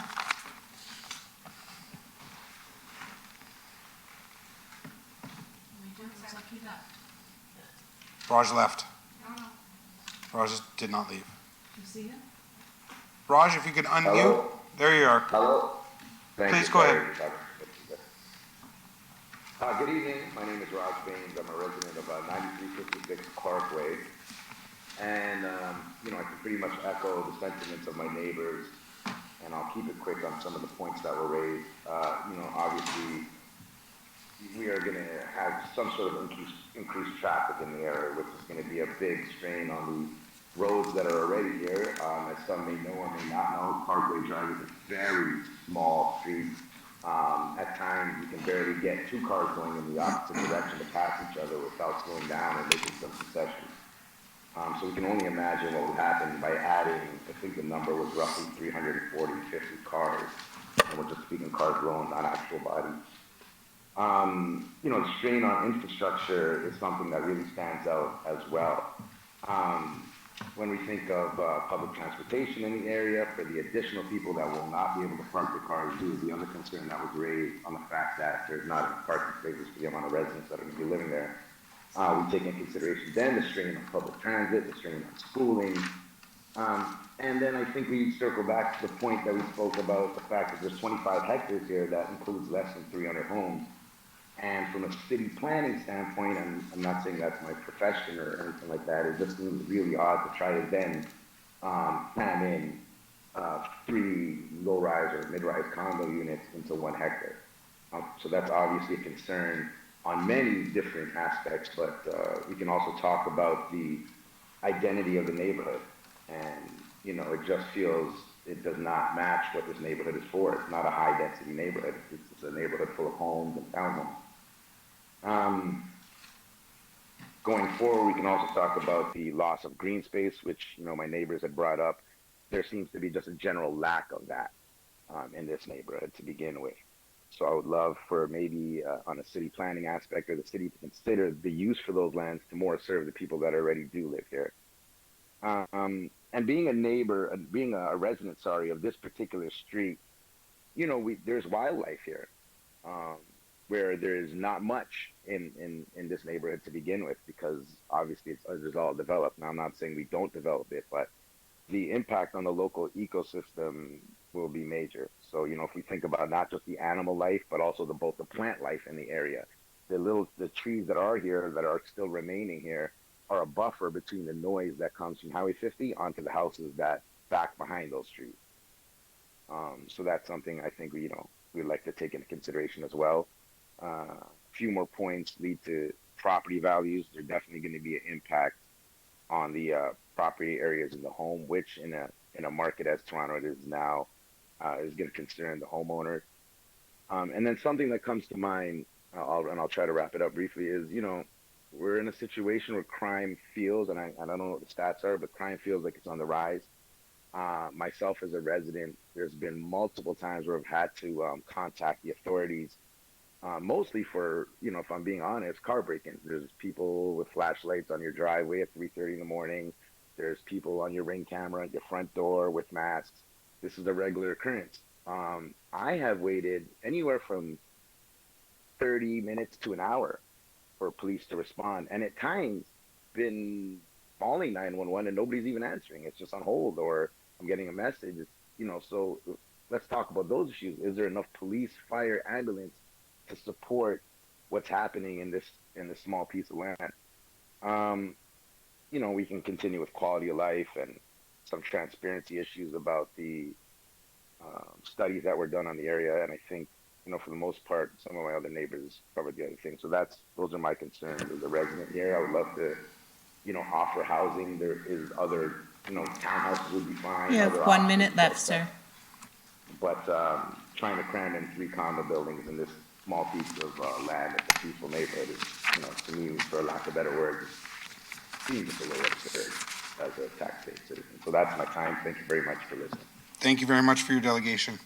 Looks like our last delegation will be a Deep Patel. Deep, who's online.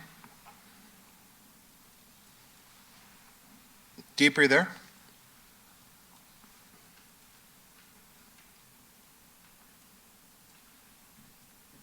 If you can unmute, Deep.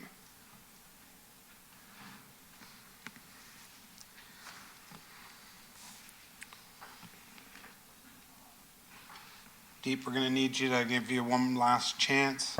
There you Hi go. everyone. Go ahead. Apologies. I hope I'm audible. Go ahead, please. Yeah, my fellow residents, I think, already covered major concerns that I had with respect to public school spacing, as well as some of the parking considerations. Like, I live on the loop end of a Burnstown Circle, like which is next to Clark Way, and during like off hours, like I sometimes see like some of the cars already parked, like which are usually Uber drivers or some of the training instructors. So the streets like already do not have enough parking space, and this further development I think will add a strain to our roads and especially streets related infrastructure. So I sincerely consider city to reject this proposal and consider to build something that can be helpful to community, which our fellow residents have already highlighted. Thank you for the opportunity and have a good night, everyone. Thank you so much for your delegation. So that concludes the delegations for tonight. Just to recap, staff have taken down all the questions that you've asked here tonight. Were some fantastic questions as well. They'll put that in the report, and when they do go, we lock them into a closet and they work on that report. So then they'll come out. You'll all be notified of when that report also is going to be coming to planning for debate and ratification prior to that. So thank you very much for coming out. I'm going to have a motion to receive the report and all of the delegations and all of the correspondence. And right after I do that, if you would like to exit, we'll go on to our other items with delegations, but I'll give you a quick 30-second window to exit. So I'll have Councillor Deputy Mayor Singh move receipt of items 6.2, 5.2, and 11.1, the correspondence. All in favor? That carries. Thank you, everybody. We'll give a quick 30 seconds before we move on to the next item.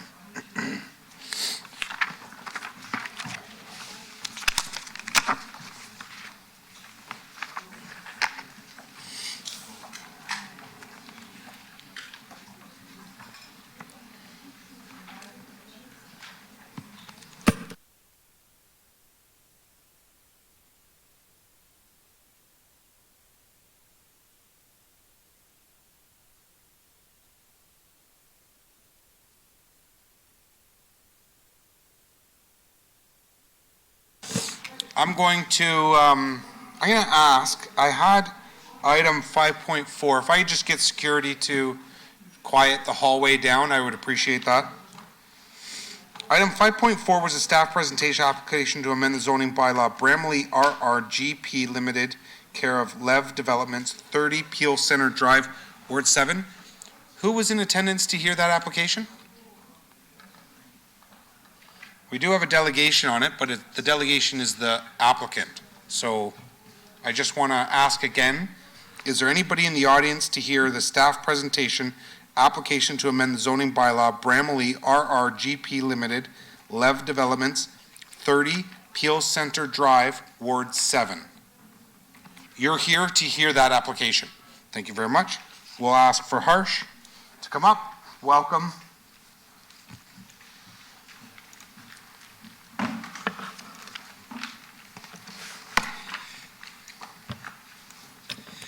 Good evening, Chair, Vice Chair, and members of the committee, members of the public, and city colleagues. My name is Harsh Padya, and I'm the planner assigned to this application and review process for the subject application. The purpose of this public meeting is to provide information to the public and seek feedback on the application filed by Melissa McKay on behalf of Live Development. Next slide, please. The subject property is located in Ward 7. The municipal address for this property is 30 Peel Center Drive. The site is located east of Dixie Road and south of Queen Street East, and it's within Bramley City Center. Next slide, please. The map on the screen shows an overview of the subject site within the property and surrounding land uses. To the north lies Queen Street East and residential towers beyond. To the south, the Peel Center Drive and Bramley City Center beyond. To the east, there's a private road and regional offices of Peel, region of Peel. And to the west, there's an existing retail office and a Dixie Road beyond. Can we have the next slide, please? This slide shows an aerial photo of the site. The site has access to Peel Center Drive. Next slide, please. Next slide, please. A site visit was conducted on August 1st, 2024. The above pictures represents current site conditions. The subject site is currently occupied by Bramley Retirement Residence, which is a 6-story building containing 151 retirement dwelling units. Notice signs were installed on site on August 12, 2024. Next slide, please. Next slide, please. The applicant has submitted an application to amend the zoning bylaw to facilitate a development proposal of 2 residential towers of 55 and 50 stories and a retirement home building of 20 story connected by a 5-story podium. Total gross area of the site of the project is close to 81,000 square meters with an FSI of 8.13. Proposed indoor and outdoor amenities areas both for residential towers and retirement homes have been proposed. Close to 1,250 residential units and 300 retirement units are proposed. 4 levels of underground parking with close to 1,000 parking spaces and close to 900 bicycle spaces are also proposed. Next slide, please.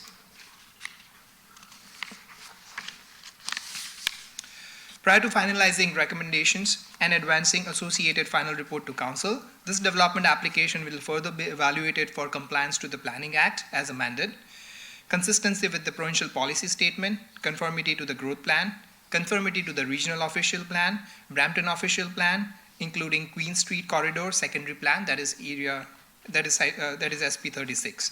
Next slide, please.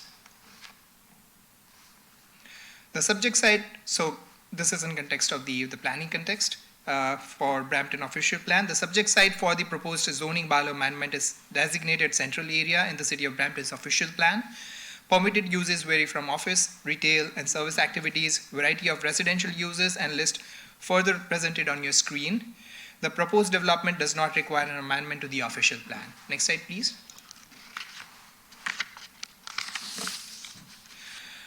On June 6, 2024, Brampton Plan came into effect with except for those policies and sections under appeal. The official plan provides clear directions and principles to guide city building, attaining its vision for future and support to city to become a vibrant urban city of over 1 million people by 2051. The subject site for the proposed zoning bylaw amendment is designated community area and primary major transit station area within Schedule 1A, that is city structure of the Brampton Plan, designated mixed use within Schedule 2nd, designations of the Brampton Plan. Next slide, please. The subject site for the proposed zoning bylaw amendment is designated mixed use in the city of Brampton's official plan. Permitted uses vary from a mix of residential, including affordable, rental housing options, commercial institutions, office, restaurants, and service uses, mixed-use buildings with retail and services uses on ground level, and residential buildings and non-services uses, community services and facilities, and missing middle housing. Proposed development does not require an official plan amendment. Next slide, please. The subject lands are within the proposed major transit station area for Dixie. A broad range of uses is in keeping with the mixed use designation may be permitted within the MTSAs. Next slide, please. The subject lands are within Queen Street Corridor secondary plan, that is area 36, and are designated central area mixed use. An amendment to the secondary plan is not required to permit the proposed development. Next slide, please. The subject lands are zoned commercial C3, special section 416. Land use permissions include commercial, residential, and accessory uses. An amendment to the zoning bylaw is required to facilitate the proposed development. Next slide, please. The applicant proposes to amend the zoning bylaw from current commercial C3 special section 416 to commercial section C3 with a special section. Next slide, please.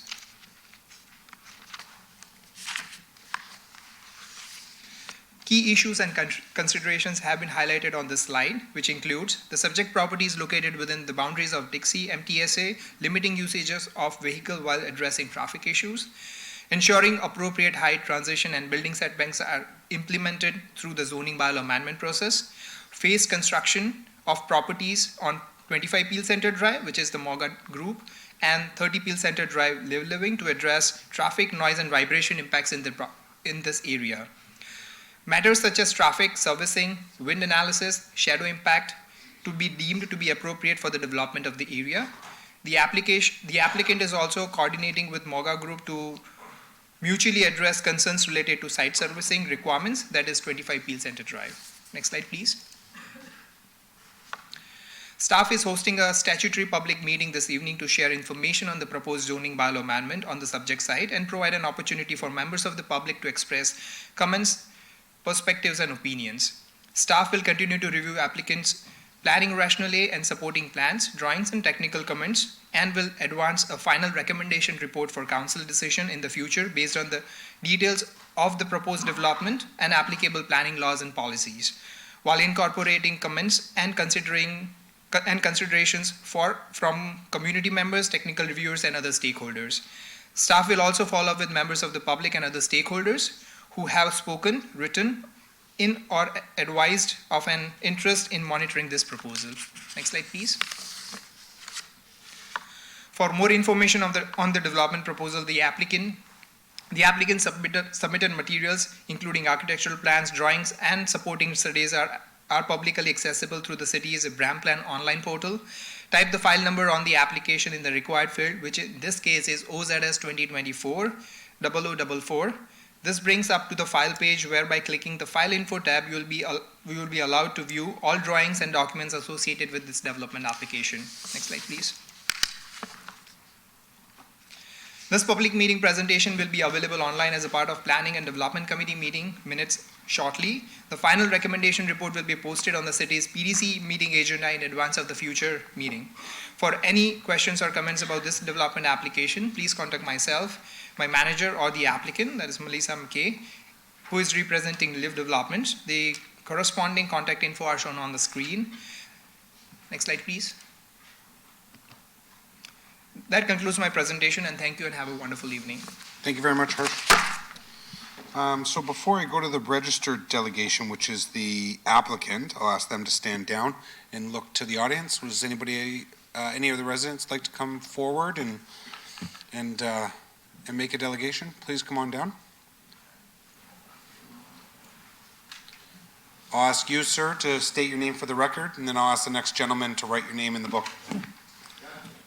Please go ahead. Yes, my name is Stuart Schaeffer. I live at 24 Hanover, which is across the road from the subject property, and I thank you all for listening to me. I wish Rod had got back to me. I could have explained to him what my concerns are, but you can imagine what they're proposing. Initially, there are two high-rise buildings, 50 and 50 floors high, in the Bramalea City Center. Now that does put a few people in there, and as our previous delegation said, how many people can you put in a certain area? You're going to add thousands to already crowded area. Not for commercial use, you're going to add it for people coming and going and living in the area. Their roads can't stand it, and all the other problems. But my main concern isn't the fact that you're going to do that or they want to do that. Why do they have to go 50 stories? Right across the road in the building I live in and the buildings across there, they're 30 or 23 and 25 stories high. That's fine. Go 30 stories. Put more people in, but not as many. Be considerate of what, never mind us. What about the people moving in? Where are you're gonna say, come on in and, oh, there's a little square there you can have. I don't think that's a good idea. I want to object to this. I want to be informed when there's other meetings and see if we can stop the high-rise as high. I'm not saying we're going to ever stop it from happening. City's growing. It's like Toronto. People are coming and going. You can't stop it. I thank you very much for your time. Thank you very much for your delegation. And I'm sure Councillor Power will be giving you a shout tomorrow. Please, state your name for the George, record. first name George, last name Jenny, Jenney. The main problem here is parking. And I think the only way you can solve it, and you're going to hate the idea, is have no parking. Force everybody to pretend they're living in Toronto where you can get by without a car. And if you did that in China, etc., where they don't have a car, you can get them in bikes. It's not going to happen here. I've worked in the car industry. This country is built on cars, and everybody's going to want not just one, but they're going to want two. We personally own 3, and there are only 2 drivers. We're dumb, but that's life. That's the way it goes. I'm going to guess the third one's a nice car. When you talk about a 55-story building, you're talking about wind shear, what that's going to affect. I don't know what it's going to do across the north side of the Queen Street when it comes to the 3 apartment buildings that are there. But one thing's for sure, we will no longer be able to see the airport. We will no longer be able to see Lake Ontario. We're going to be blocked. I'm going to need a telescope so I can look into the bedrooms of all these places to keep my entertainment up, because I can't see the airport. I can't see the planes landing anymore. But here's another, I think, a very interesting problem.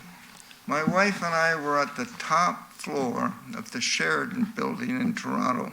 It's not 55 stories. The fire alarms went. I said, okay, everybody, don't bother taking the elevator, take the stairs. I'm sitting there saying, hey, I'm healthy, no big deal, we're walking down. It's not like you're going up.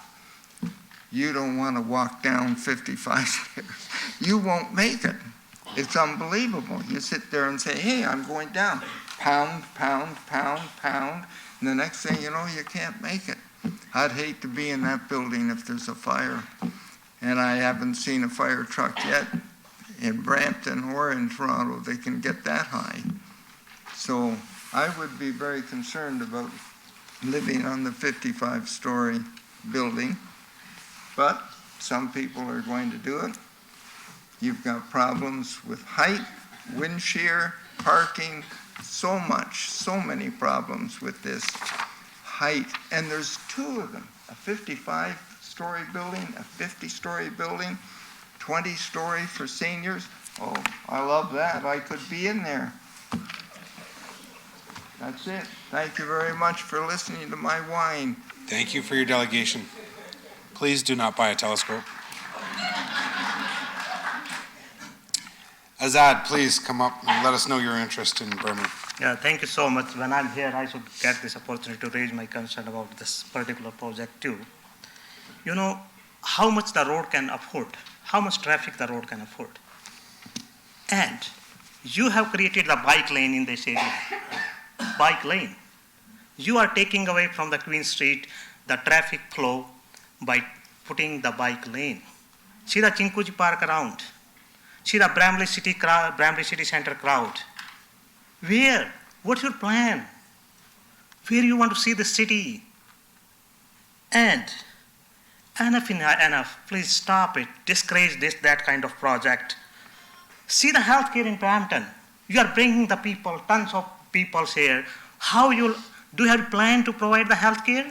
Your city has declared the healthcare emergency in Brampton, and you are bringing thousands and thousands and units and the people in the Brampton. See the university, where the kids will go, where they will study. Do you have enough post-secondary education spot in the city? No. Your job, city council job, is to work for the people, because ultimately you are getting the votes. People are voting you for their futures. Better city planning and all that. And see the transit system. Many areas, they don't have the weekend bus service. And employment, where the people find the employment? See the situation, it's very hard for the people to earn the bread and butter, feed the families. So I urge the city council, enough is enough, it's too much. Everywhere we are seeing the building, if you find a little spot, one half acre, you are bringing the high rise there. Every corner, all around city, and that is not acceptable. Thank you so much. Thank you very much for your delegation, Zed. Anybody else? Would the applicant, Melissa McKay, Debbie Jimenez, Carmen Jandu, like to come and delegate? All three of you? Look at you. No, just one. Just one. Welcome, welcome. How are you? Good evening, everyone. My name is Carmen Janu. I'm a registered professional planner with Arcadis, and I'm here today with Lev Living, who are the applicants. It's a pity that Michelle Gervais is not here. I wanted to first congratulate her. The proposed precinct plans that were presented today are a fantastic step towards the envisioned Bramalea City Center. I believe the presentation that we have for you today is going to demonstrate how we meet the policy direction within those draft precinct plans. Presenting to me today, you've mentioned Melissa McKay. She's the VP of Development for Lev Living. We also have Demi Hammonds, who is the president for Lev Living Senior Residences.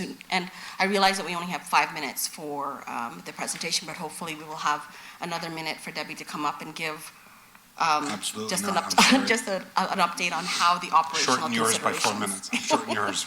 Sorry. Next slide, please. We're happy to be here again for Lev Living. We work with them on a number of projects. We have retirement residential developments in Hamilton. We have MTSA intensification happening right beside the Georgetown GO station, and residential communities all across Ontario, in Lindsay and in Oshawa. Next slide, please.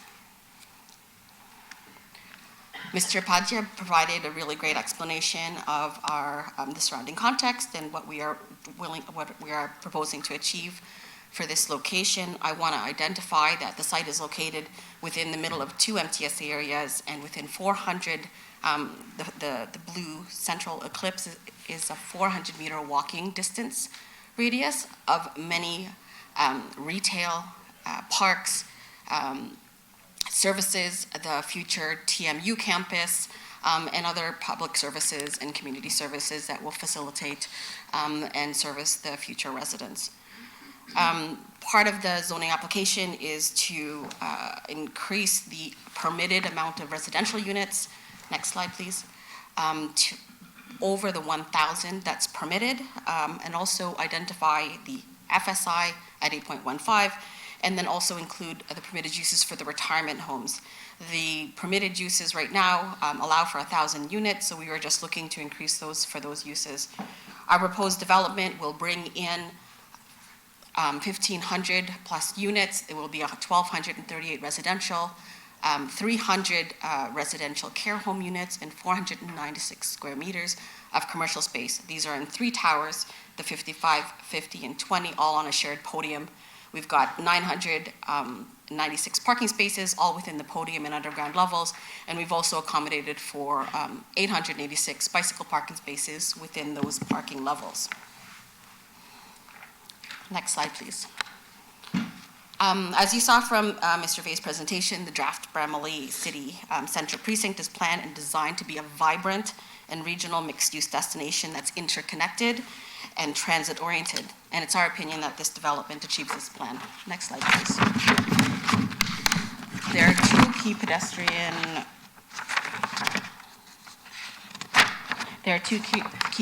interfaces.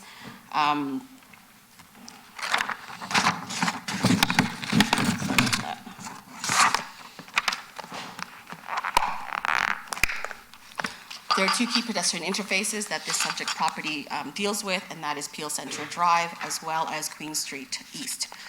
This slide, a tertiary plan was created as a part of the application. We were asked, because the precinct plan wasn't available, to have the BCC conceptual master plan used as the underlay, which we've done. What we have identified is how our development at 30 Peel Centre Drive matches and is in line with the development to the south, which is a 25 Peel Centre Drive. Pardon. Thank you. Next slide, please. Again, this is the tertiary plan. This is the tertiary plan showing the alignment of our community space along with the community space in the 25 Peel Center Drive. Next slide, please. The next several slides, I wanted to show you some of the design considerations that were provided by Kirkor Architects for these interfaces that's in the pedestrian realm. This is the Queen Street East corridor that has identified and addressed the elevation change with a landscape terrace and pedestrian area. Next slide, please. Again, this is a closer review of the Queen Street interface. Next slide.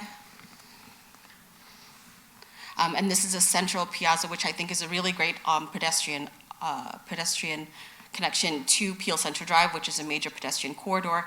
It is called the Woolnerf. It is a shared pedestrian space with vehicles and passive and active recreation spaces. Am I? Thank you very much for your delegation. Thank you so much.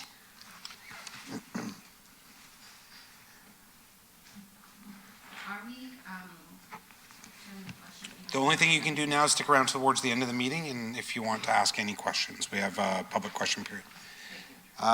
Now we have Councillor Power move receipt of item 5.4, 6.1, and correspondence 11.3, and the added delegations. All in favor? That carries. Our next item is staff presentation, application to amend the official plan, zoning bylaw, Glenn Schnarr and Associates, 242-4203, Ontario Limited, 0 McLaughlin Road, Ward 6. We have Nitika, I apologize, but I would like to just recognize staff on this one. This is a previous, as the residents know, this came previously years and years ago. It was one of the first files that I even had in 2015, 16, came up in 2018, then again in 2020. But, you know, staff took it upon themselves to say that this was dormant long enough, you need to go back to public meeting. That's why we're here, and that's why the residents and the public are getting to see this again tonight. So kudos to staff for flagging that and putting it back out to public. We really appreciate you working for, you know, the residents of, in this particular case, wards 2 and 6, but all of the city of Brampton. Thank you very much for doing that. Thank you. Please come forward.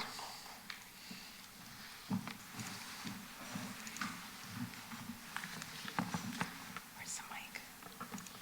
Hello?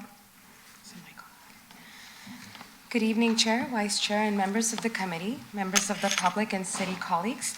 My name is Nitika Jagtiani, and I'm the planner assigned to process and review the subject application. The purpose of the public meeting is to provide information to the public and seek feedback on the application filed by Glenn Schnarr and Associates on behalf of 2424203 Ontario Limited. Next slide, please. The subject property is located in Ward 6 and is legally described as Block 19 under Registered Plan 43M1444. The site does not have a current municipal address. However, for the purpose of this application, we will refer to it as 0 McLaughlin Road. The site is located to the north of Bovaird Drive and to the west of McLaughlin Road. Next slide, please. This map shows an overview of the subject site within the subject property and the surrounding land uses. To the north and west are open space natural areas attributed to the tributary of Fletcher's Creek as well as multi-use trail.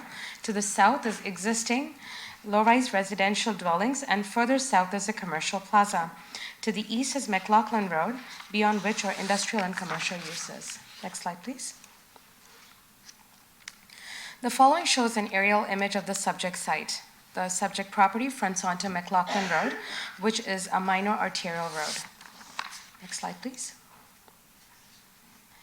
A site visit was conducted on August 14th, 2024. The above pictures represent the current site conditions. The current site is vacant. Next slide, please. The applicant has submitted an application to amend the official plan and zoning bylaw to facilitate the development proposal. Further details include a proposed 10-story residential building with 2 levels of underground parking, 105 residential units, including a mix of 1, 2, and 3 unit bedrooms units, including private and common amenity spaces. A total of 117 parking spaces, including 96 spaces for residential units and 21 spaces for visitor parking spaces. A total of 124 bicycle parking spaces. Access and loading spaces are provided from McLaughlin Road. Proposed landscape area is of 576 square meters. A 5-meter natural heritage system buffer has been proposed for the staking top of bank and a 10-meter buffer from the limits of the adjacent significant woodland. Next slide, please. This slide reflects the architectural rendering for the proposed development. Next, please. Prior to finalizing recommendation and advancing associated final report to Council, this development application will be further evaluated for compliance with the Planning Act as amended, consistency with the provincial policy statement, conformity to the growth plan for the Greater Golden Horseshoe as amended, and conformity with the City of Brampton official plan and Fletcher's Meadows secondary plan. Next slide, please. The subject lands are designated residential in the City of Brampton's official plan, which permits a full range of residential types from single detached to high-rise apartments. It also includes complementary uses permitted in the commercial and institutional land uses. An amendment to the official plan is not required to facilitate the proposed development. Next slide, please. On June 6, 2024, Brampton Plan came into effect, except for those policies and sections under appeal. The official plan provides clear direction and principles to guide city building, attaining its vision for the future, and support the city to become a vibrant urban city of over 1 million people by 2051.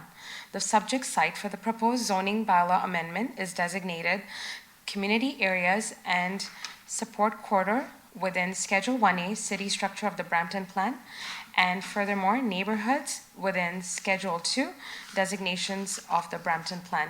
Please note that Schedule 2 of the Brampton Plan is under appeal. Next slide, please.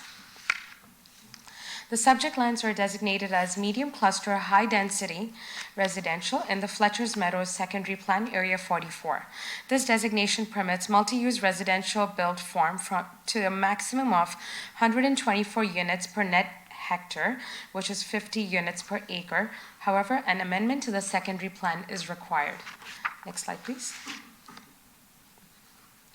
As stated earlier, the subject lands are within the Fletcher's Meadows secondary plan. The proposed net density for this development is 410 units per net hectare, or 165 units per acre. The net density of medium cluster, high-density residential designation shall not exceed 124 units per hectare or 50 units per acre. Notwithstanding the maximum permitted density, approval for an increase in the density to a maximum of 150 units per hectare or 60 units per acre may be granted on a site-specific basis for nonprofit housing projects without further amendment to the secondary plan. An amendment to the secondary plan is required to facilitate the increase in density of this proposed development. Next slide, please. The subject lands are currently zoned Commercial 1, Special Section 1045. Land use permissions include commercial and accessory uses. An amendment to the zoning bylaw is required to facilitate the proposed development. Next slide, please. The applicant proposes to amend the zoning bylaw from the current Commercial 1, Special Section 1045 to Residential Apartment A with Special Section and floodplain. Next slide, please. This slide shows the site plan of the proposal.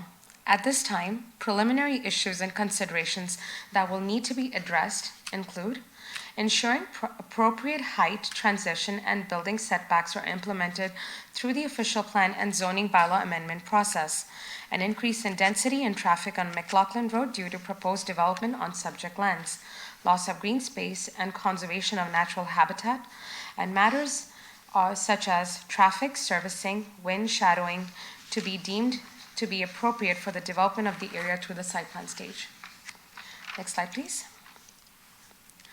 So staff is hosting a statutory public meeting this evening to share information of the proposed amendment to the official plan and the zoning bylaw on subject site, and provide an opportunity for the members of the public to express comments, perspectives, and opinions. Staff will continue to review the applicant's planning rationale and supporting plans, drawings, and technical comments, and staff will advance a final recommendation report for council decision in the future based on the details of the proposed development and applicable planning laws, policies, while incorporating comments and considerations from community members, technical reviewers, and other stakeholders.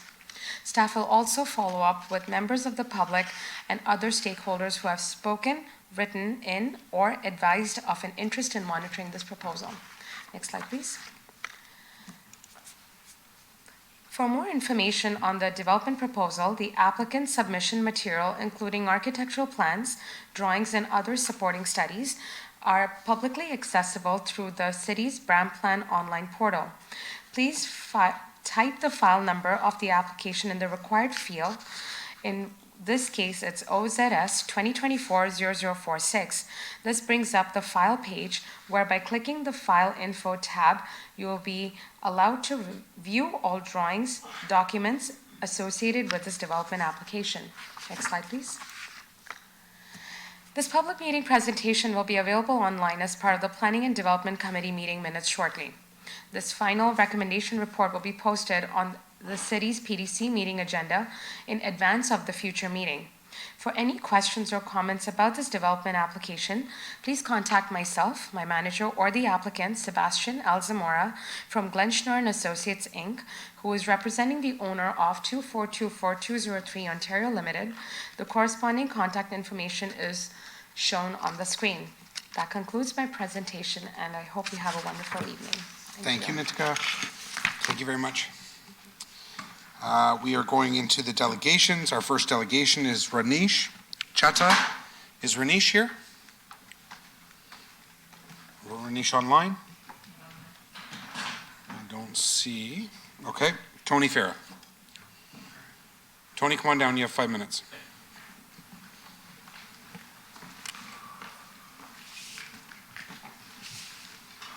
Good evening, everyone. Hope you're having a great day. I know it's a long one. Let's try to get through this here. So my name's Tony, and I'm a resident of the Marycroft Traymore neighborhood in Brampton. I want to make these comments tonight, and I want you to understand that myself and majority of my neighbors, we are not NIMBYs. I know that sounds odd, but we have some concerns that we have. Some were already mentioned on the screen by the city planner. We do welcome new development and new neighbors, and we've all been part of that search for the perfect home. We all believe we found it there. It's a unique neighborhood. It's only 2 streets, and the streets are narrow, so everybody's really close to each other. All the kids are, friends with each other. It's really unique, I think. We do have particular issues with this file number, OZS 2024-0046. So we have a 10-story building just 6 meters from the property line of some of our neighbors. Particularly 110 and the ones adjacent to that. They are absolutely beside themselves. Some of them are out of town. They can't be here today, unfortunately, but I'm hoping to speak for them today.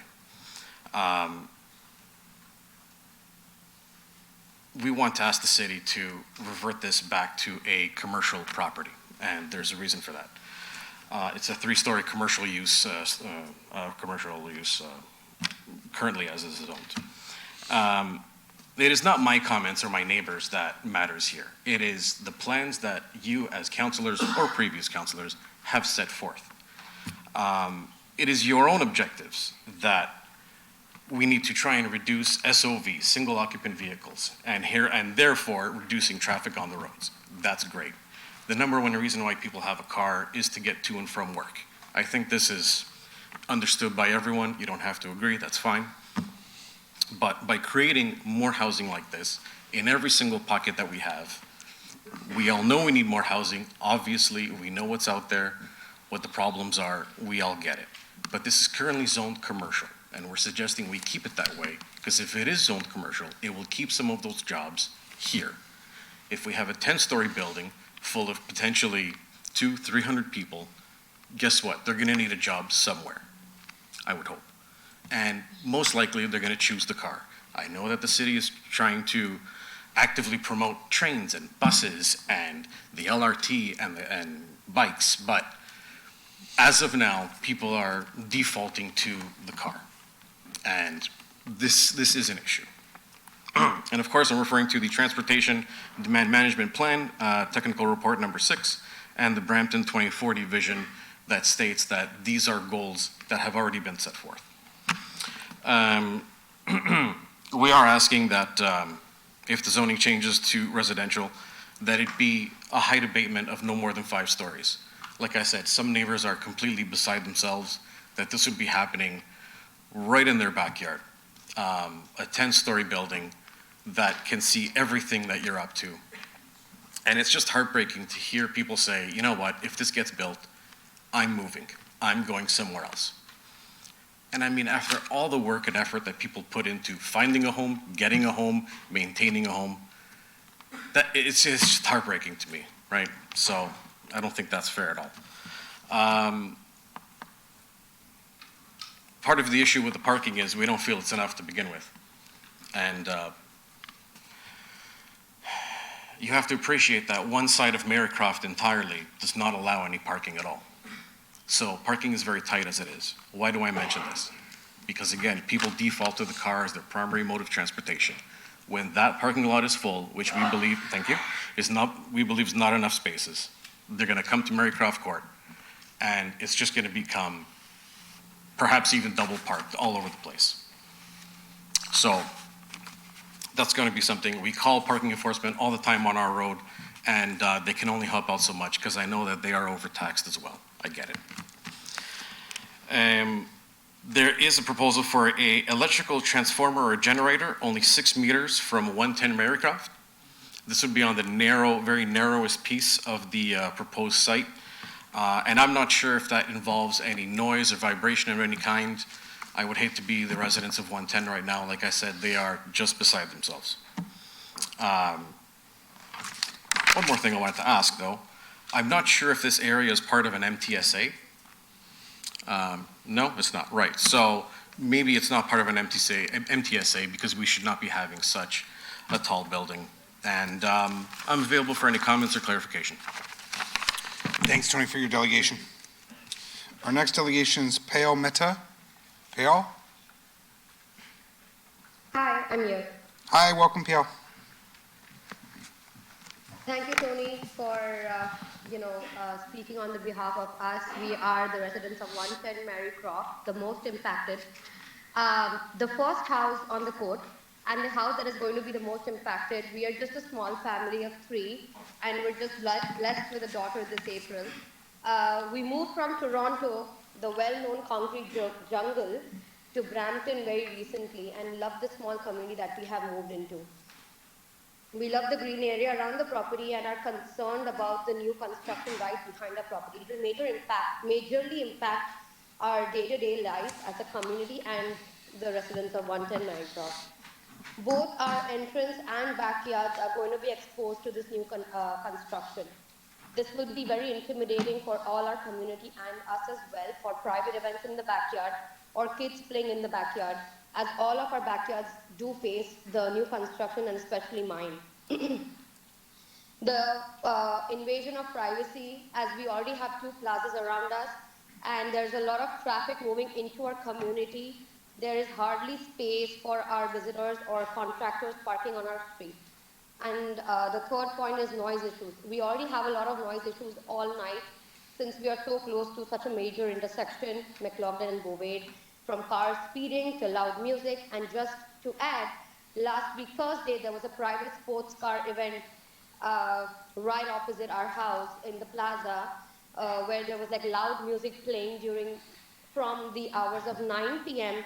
to 1:30 a.m. at night. And we called 311 for a noise complaint. But again, as Tony said, the system is very taxed out right now, and there was no action taken. Our walls were literally shaking with the bass, and it was a weekday evening where all the kids were getting infected during our sleep time. Increased risk of fire accidents and thefts is another point. And then the other brief point I want to make is the green area that's right opposite my entrance, that is adjacent to our entrance. This is where the planner is building to build generators, as Tony said. Again, I don't know what kind of noise and heat is going to be generated, and it's going to impact our lives majorly. My closing statements are that we request to stick to the original commercial zoning. We completely are in agreement of having a three-story commercial zoned building with a daycare, especially as there are anyways very few daycares in Brampton, and we are also personally struggling with the massive wait list that they have, and they do not have any daycares that are accepting new enrollments until September 2025. Thank you. Thank you very much for your delegation. Our next delegation is Harmeet Singh Walia. Harmeet. Thank you, guys.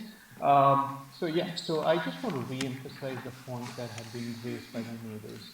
I also want to put in context that the Marycraft Court is roughly around 50 residential units, wherein we only have parking available on one side of the road. Now, if we look at it, pretty much the whole street has 3-bedroom houses, and I've been staying here for the last 10 years, so I do have a lot of context about this. Now, most of our houses have at least space to park 2 cars. Now, on a good day, we struggle to find parking space for our visitors, for the contractors that come to work. Things started getting worse once the gym opened, because a lot of people do not find parking space for the gym. And remember, this gym is probably the biggest gym in the whole of Canada that we have right now. So it makes matters even worse. Now, imagine getting a 10-story building, and where are they going to push out the overflowing traffic? It's all going to come onto Marycraft. We are already struggling with parking. We do not have it. I took a picture, but I was not able to post it because I was not able to get time to wipe out the parking plate numbers. So that's one of the concerns. So Jim made it worse. This would even make it more worse. On top of it, a lot of our houses are getting converted into in-law suite and or 2-unit dwelling. Mine has already been converted. That means we are going to have more people who will be expecting visitors. So it's just going to make it worse. And there's only 50 units out here. Now, I also want to piggyback on one of the points that was raised in a different application, which is about the swimming classes, because I'm able to relate it. That person said that he snoozes for 5 minutes and then he struggles. I don't even snooze it. I am in the system at 5:45 when the enrollment starts at 6, and I still do not get the place. So that's also another point that I wanted to raise over here. That's pretty much what I wanted to say. Thank you. Thank you so much for your delegation, Harmeet. Jagdish? Welcome, sir. Thank you, Mr. Chair, and everyone in this room, and those who are attending virtually. So all in all, I think my neighbors have clearly outlined what the issues are, and thanks to the staff for already putting them up as key issues. So I think we're talking common denominators here. Parking, again, schooling. My elder daughter was complaining that her classrooms are already overfilled with people, and also, as has been mentioned, even for the recreation centers, it's really difficult to get spots for any of these community centers. And I actually requested for a picture to be shown. I just wanted to show you the context of what is the current situation of parking in Marycraft Court. If you don't mind, can you please present the picture, please? Do you have an image of the parking? Okay, so this picture was taken last week on a weekday. Yeah. So this is just outside, for sure. Of the gym, and as you see, people are parking even in no parking. And if you see the rectangle highlight which I made, there used to be a barricade to avoid those trucks coming out. Can you imagine that at least that barricade was stuck down 5 times in the last couple of years, and now they stopped putting it up. It did not happen after that. So I just wanted to make sure that you understand the current situation is already grave.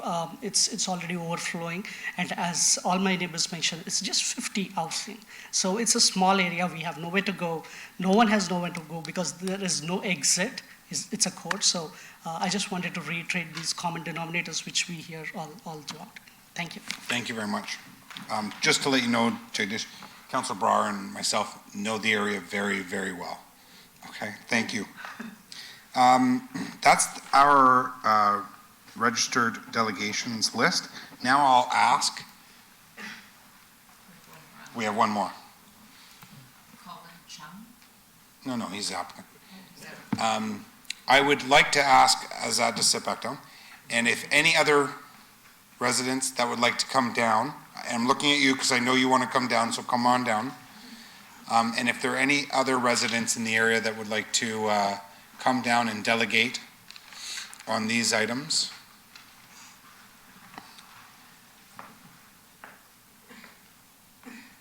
Sir, if you can go in the back and put your name, ma'am, you can come on forward. Yes, please. State your name for the record, please. Oh, hi, everybody, esteemed city councillors, planning people, and members of the public. My name is Tessa George, and I don't live in Marycroft, but I live across the creek from where this proposed building is going to go up. And although it probably wouldn't impact me very much, but I'm looking at the bigger picture, not just for me, not just for myself, but for the families and the community as a whole. I see this building as a monstrosity. I'm trying to picture 10 stories right on McLaughlin Road, and it's giving me headaches, nightmares. Years ago, I know that a proposal was put out for, I think it was daycare or nursery school or something, and that sort of fizzled away. And that, at that time, I thought, oh, that would be a great area. But for a 10-story building, 105 units, I think it's going to have a lot of problems. When we think about, first of all, traffic. Now we have coming down McLaughlin Road from Sandalwood, there is always ambulances and whatever going on up there. But we're coming from Sandalwood and we have 1, 2, 3, 4, 5 lights between Sandalwood and Bovere. And now there has to be 2 driveways to this building, which would require some sort of traffic light, or else there would be, major problems as well. I know financially it's probably a great thing for the owner, the developer, whatever, because that area is very much in demand. We have 2 religious institutions, establishments on that stretch, and everybody wants that area. On Fridays, parking is a nightmare when everybody's going to the mosque. And the traffic, McLaughlin Road was reduced from 70 to 60, and that has no bearing. You can hear the traffic is just rushing down at all hours of the night. I live across the creek. So I hear the traffic, I hear these sports cars and all these souped up cars and the speed with which they're going. So the traffic is a concern. I also, I sympathize with the people in Marycroft because I go to that plaza and there is always overflow from the gym. And Marycroft is just cars on the street all the time. And 117 spaces for 105 units, I don't see how that is even feasible. So we know that there would be problems. Where are they going to park? Over at Leon's and the Tim Hortons? Trying to get to the bank? There's no parking space for me to get to the bank at certain times when Jim goes crazy at 3 or 4 in the evening. So parking is a problem. And then 105 units, we will sort of think about there'll be lots of young families in there. They'll have children. Where is the play area for these kids? There is I don't see any place that you can put a play area for these kids. And I'm familiar with that little sliver of land because I've lived in that area from 2001. And I know right at the boundary line of that is the creek, which is down, so I'm wondering, how does this all fit in? Is there going to be space in the front? How does this 10-story building fit in that area to have and still have a driveway at the front? I don't know. But I think we have to look beyond the mighty dollar and think about the area as a whole and what's good for the community. And I think I just lost my thoughts. I'm retired now, so I have more time to pay attention to what's happening and to give my input. So like I said, it may not impact me directly, but it impacts the community as a whole. So I think you really need to, the city, whoever needs to really reconsider. And that's all I've got to say. Thank you. Thank Tessa. you. Thank you for your delegation, Tessa. Yes, sir. Thank you, sir. Okay. Commercial to residential, then residential to multi-story. Brampton mean business. Where's the business? They are taking away the commercial and developing the multi-story high density even. And you know, amendments. People. You know, building. But where are the resources? With education for them, with the healthcare. Why are you not planning everything in advance and then develop that city like that? You are creating a problem, then you are finding a solution. The system doesn't work like that. You should find the solution, what you are breaking for that one first.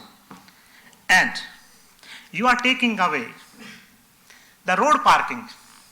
Many of the streets, the city has taken away the one-side parking. And you are bringing the people where they will park. Do you have the transit for the people? Can they go to work without the car? No. 80% of the Brampton, they don't have the nice transit system, except only the Queen Street. You have the enough transit here. And are we ready for that? No. So why we are bringing? And Brampton being business, now the Brampton has become B2BP. What BP mean? Blood pressure. Not business. You are increasing the residents' blood pressure every day because they are upset. They don't find what they are looking and what they have dreamed for their city, for their family, for their children. Enough is enough. Too much. Thank you. Hope. Thank you, Azad, for your delegation. You are get paid. You are not working for free. Just to remind everybody, so thank you, Azad. You said you're done? No. Oh, go ahead, please. Thank you. Every citizen is paying the taxes, and taxes go to your salary. You are not Azad, self-paid. please stay on the topic of the this application. topic. So Of it's the a application. job of the council to plan the city accordingly. Why the developer are Azad, encouraged? this is a public meeting. It's a public meeting. I'm Yes. talking about the public. I'm not talking about the commercial. It's a public meeting. I'm talking about the public. Yes, public. So, who will think about the public? Public is electing the representative for what? For the blood pressure? No, thank you. Enough is enough. Thank you, Azad. So just to remind, Azad loves to grab those points and to remind everybody that every applicant has the right to come here before the city of Brampton and put a proposal forward. This is the public meeting. So when somebody comes to us to say, and points a finger and says that we're doing something, we're not doing anything. You have the right to take the house that you live in and to put a proposal to put a 20-story building on there. You have that right. And that's what the owner of this property and the applicants, they also have that right. And now staff will take over from the comments that we heard from the public, and they will put it into the report, and that report will come to planning, and at that time, it'll be ratified and debated upon. Stephen? Commissioner of Planning. Through the chair, thank you for those comments, and just as a friendly reminder to the delegates, it's important to anybody who wants to delegate to keep their delegation applicable to the subject matter at hand in which they received a notice. Public meeting staff do not render opinions, but it is really important that any opinions that form a professional recommendation coming forward for a recommendation report from a public meeting be limited to the comments related to the subject application. I just put that out there for consideration for future delegations. Thank you, Commissioner. Please, you have the floor. Thank you. My name's Arnold Zimmerman, and I live on Marycroft Court. and I am probably one of the few, if not the only, original resident in the development. When I originally purchased a house with my wife from Greenleaf Developments, some 20-odd years ago, there was a plan for a building on that lot. And the plan was for a low-story medical building. And I said, well, a low-story medical building, at night it's quiet, there's hopefully not going to be people, it won't affect the street and the people too much. What you were getting a proposal from a developer for is a 10-story building with 109 apartments and 117 parking spaces. God bless the internet, I went to it and I looked up how many parking spaces do you need in an apartment building in Brampton. Unfortunately, nothing came up, but it did come up with the neighboring city of Toronto, which stated their ruling is, and I would think that Brampton would be somewhat the same, 1-to-1 ratio, which means this building will be left with 12 parking spots. No tenant would be able to have 2 cars, which we know is not a reality in Brampton, nor would they be allowed to have any guests. The other concern is a left-hand turn lane on Marycroft. When I first moved in there, it was not a problem for me to go from, not Marycroft, from McLaughlin, I'm sorry. It was not hard for me to get onto McLaughlin, make a right-hand turn on a red light. It was quite easy, not a lot of traffic on McLaughlin. Today, you must wait for that green light because the traffic has tripled. Not because of the city of Brampton, but because of Caledon's development.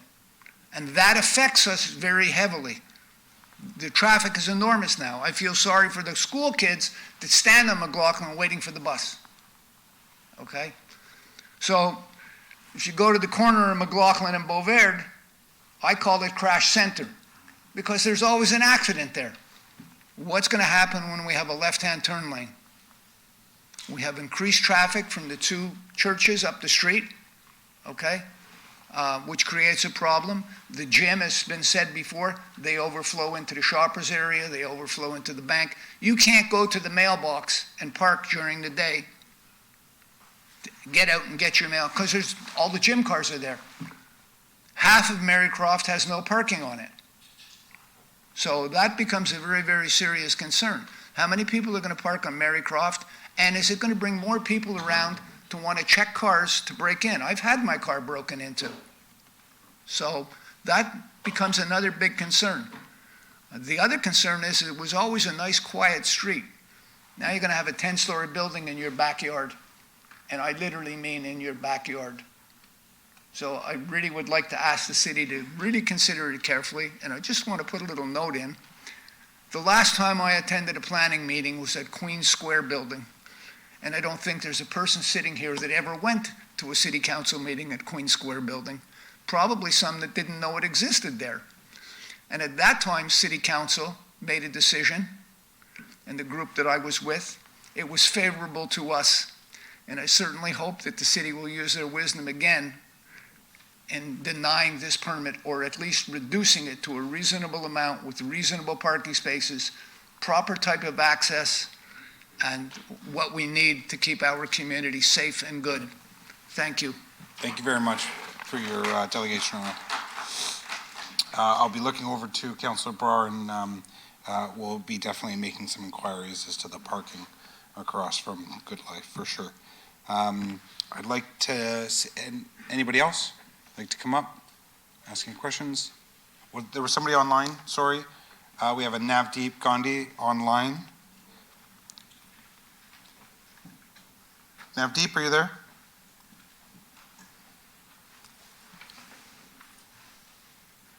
Navdeep, if you can unmute, and you can go ahead. Hi, sorry. My name is Esha. I'm Radeep's wife, so I'm just going to be speaking on his behalf. Okay. Thank you to all my neighbors and the residents around our community who spoke up today. I'm very much in consent with all the points that were raised today.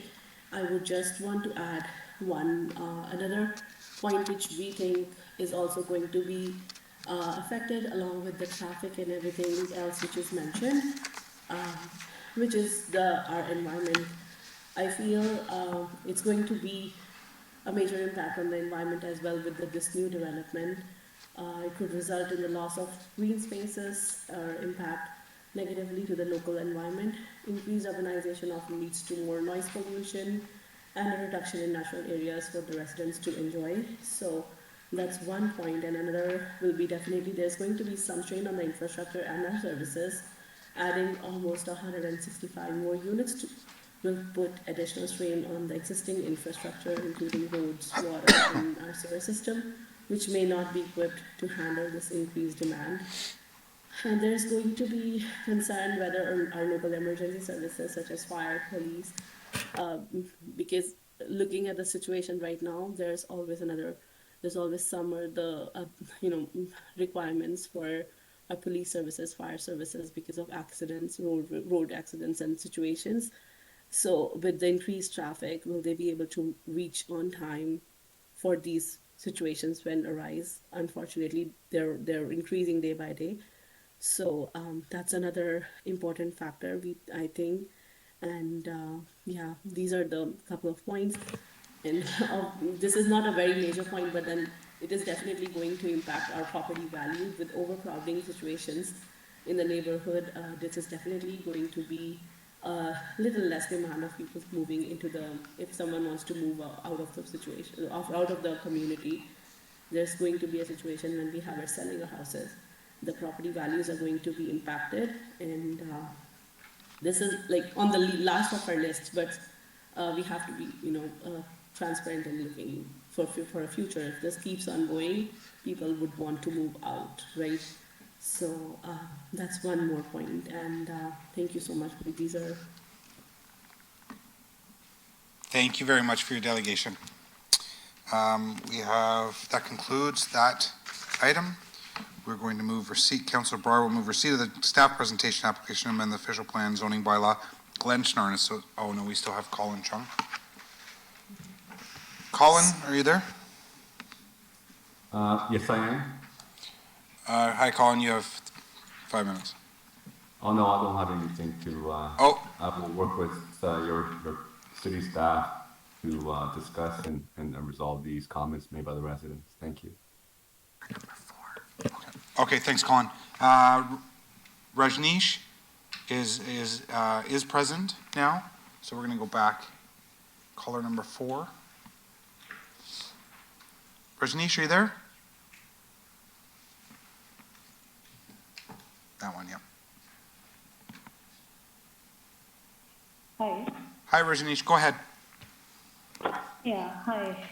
Good evening, everyone. I just have a short concern.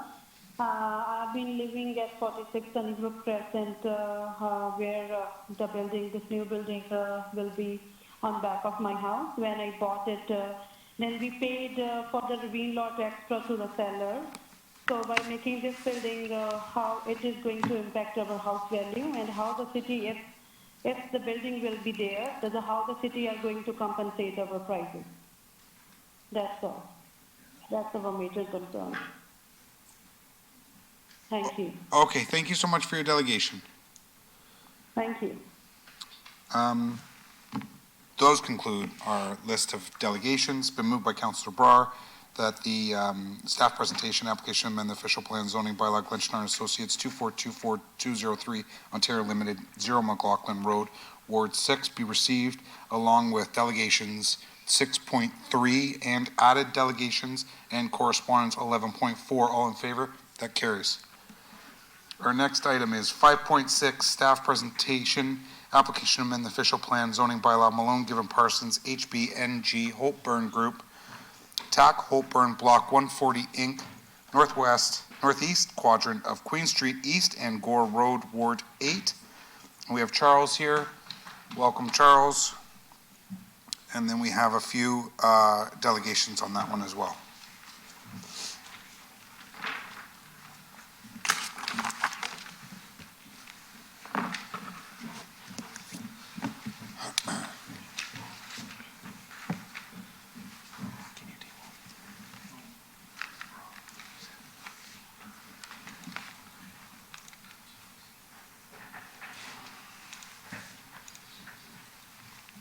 Go ahead, Charles. Oh, you're waiting, sorry. It's all good. Pull up the application.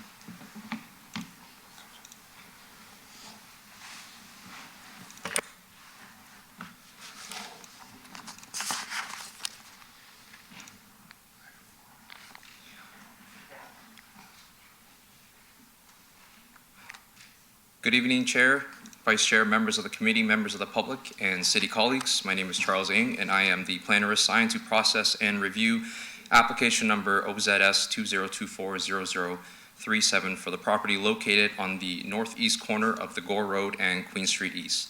The purpose of this public meeting is to provide information to the public and seek feedback on the application filed by Malone Given Parsons on behalf of TAC Holborn Block 140, Inc. Next slide, please. The subject property is located in Ward 8 and is located on the northeast corner of Queen Street East and the Gore Road. Next slide, please. This slide shows an aerial view of the subject property with respect to the surrounding land uses. The subject property is generally surrounded by residential, commercial, and open space. To the north is low-density residential uses in the form of single detached dwellings, townhouse dwellings, as well as a high-density residential tower that is currently under construction. To the south is low-density residential uses in the form of single detached dwellings.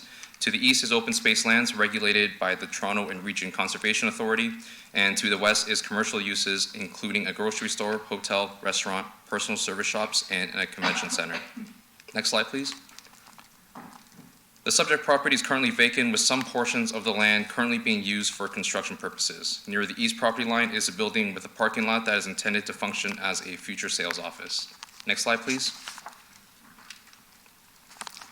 The following slides show the site visit conducted. This photo shows the west property line from the Gore Road. Next slide, please. The photo on the left shows the subject property along the west property line, and the photo on the right shows the subject property from the south property line. Next slide, please. The photo on the left shows the subject property along the south property line from another angle, and the photo on the right shows the subject property near the east property line. Next slide, please. The proposed official plan and zoning bylaw amendment is to facilitate a high-density mixed-use development that includes 4 buildings and 7 residential towers. The towers' heights range from 23 to 43 stories. A total of 2,461 residential units is being proposed, which includes a mix of 316 one-bedroom units, 1,626 one-bedroom plus den units, 322 two-bedroom units, and 197 two-bedroom plus den units. 3 levels of underground parking is proposed, with a total of 1,959 parking spaces, which includes 352 visitor spaces and 50 accessible spaces. Access to the underground parking is provided from the internal courtyard and from Roxburgh Court. A total of 530 bicycle parking spaces is also being proposed. Commercial and office uses are located within the podiums of the proposed buildings along Queen Street East and the Gore Road. The proposed development includes indoor and outdoor amenity spaces. Some site statistics: the subject property has a net site area of 3.05 hectares or 7.54 acres, and the proposed development has a gross floor area of approximately 173,000 square meters and a floor space index of 5.69. Total lot coverage is approximately 39%.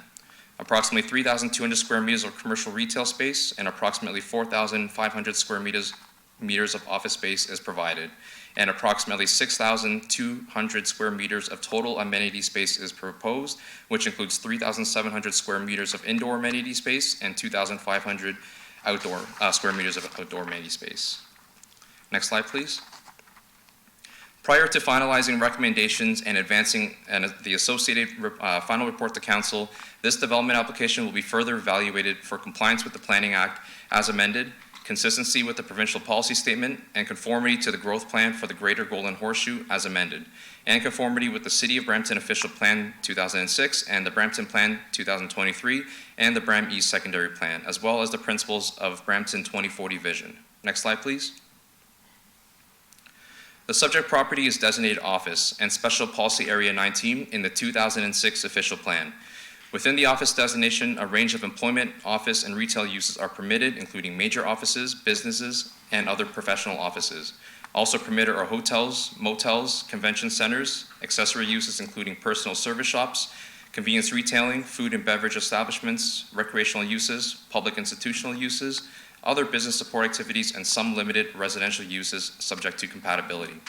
Special Policy Area 19 permits mixed-use developments, including a range of office, retail, service, institutional, and multi-residential uses. Special Policy Area 19 requires that 860 jobs be provided on the subject property. An amendment to the 2006 official plan is not required to facilitate the proposed development. Next slide, please. The subject property is designated employment areas and mixed-use employment in the 2023 official plan, also known as the Brampton Plan. Employment areas generally permits light and heavy industrial, commercial, waste management, and other related accessory uses. The mixed-use employment designation generally permits a broad range of employment and employment supportive uses, including major office, commercial, service, and light industrial uses, and public facilities. Within the mixed-use employment designation, residential uses are permitted if the subject property is located within a major transit station area. Next slide, please. The subject property is designated mixed-use employment, office mixed-use, within the Gore Major Transit Station area. This designation permits the integration of employment areas with non-employment uses to develop vibrant, mixed-use areas and innovation hubs. This includes the appropriate integration of new residential uses without the need for a municipal comprehensive review. Lands designated mixed-use employment, office mixed-use, permits primarily major office, advanced manufacturing, aerospace, innovation technology, health and life sciences, medical technology, laboratory, research facility, health information and communication technology, post-secondary education, drug and pharmaceutical, as well as others. Permitted secondary uses include major office employment, retail, commercial restaurants, personal service shops, social services, and daycare centers. Sensitive uses, such as mid and high-rise residential buildings, are permitted so long as the sensitive uses generally do not have any adverse impacts to the employment function and that itself is not adversely impacted.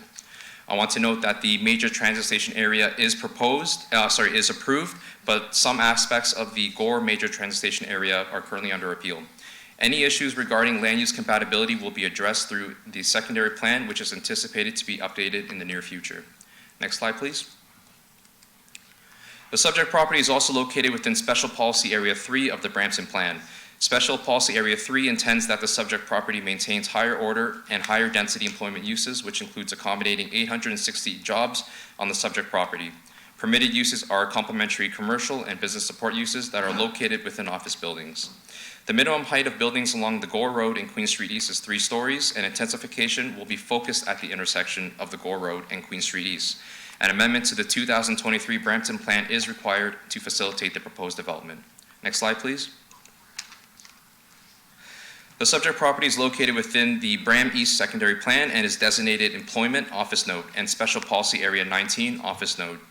Lands designated office node are to follow the office node policies of the official plan. Permitted uses include various office and commercial uses such as professional or administrative offices, hotels, motels, financial institutions, personal service retailing, food and beverage, supermarkets, convenience retailing, and others. Business support activities and compatible prestige manufacturing is also permitted.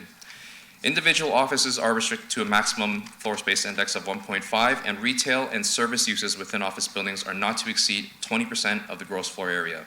Some design considerations for lands designated office node include reducing the impact of visible parking on site, superior building design to create an attractive urban environment, appropriate lot areas, setbacks, parking provisions, landscaping, and ensuring that floor space index and gross floor area requirements are achieved. Furthermore, the development of lands designated office node are to consider impacts to the surrounding area and the natural environment.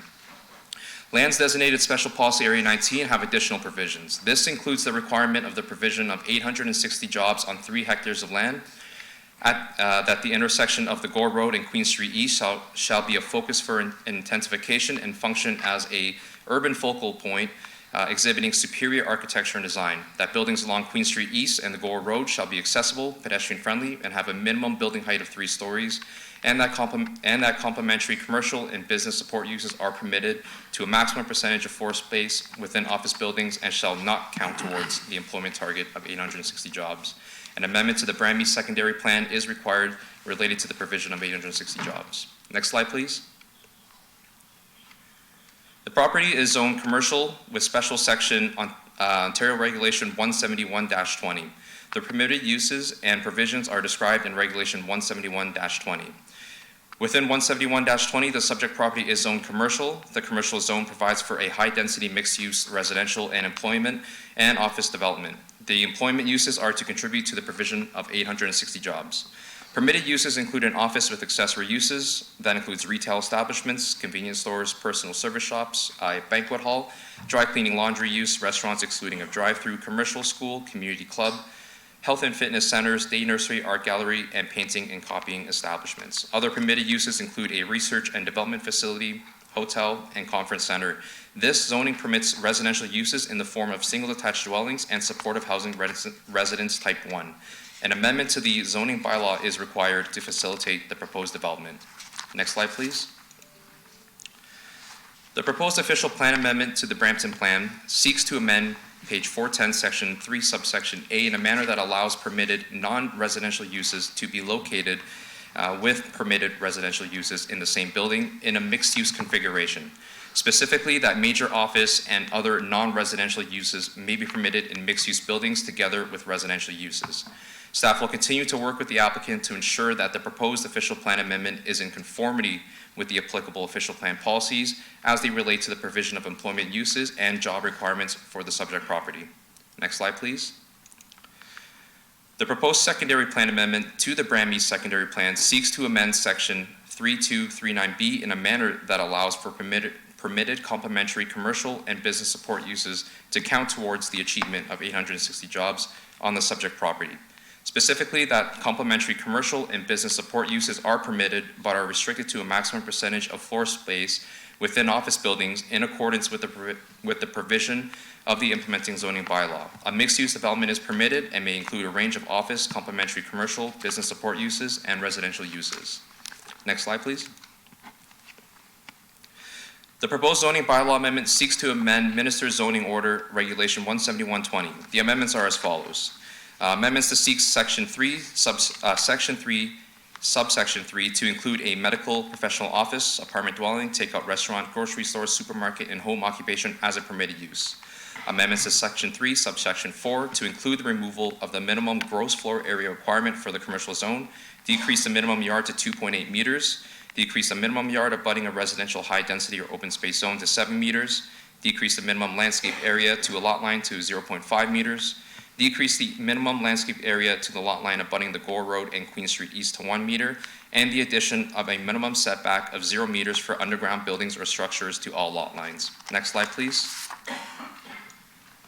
Amendments to section 3, subsection 4 also includes the addition of parking requirements. This includes a minimum of 1 parking space per 25 square meters of gross floor area for an office, including medical office, a minimum 0.6 parking spaces per residential unit, and 0.15 parking spaces per unit for visitors, and that no additional parking is required for permitted commercial uses, and that residential visitor parking spaces may also be used for those permitted commercial uses.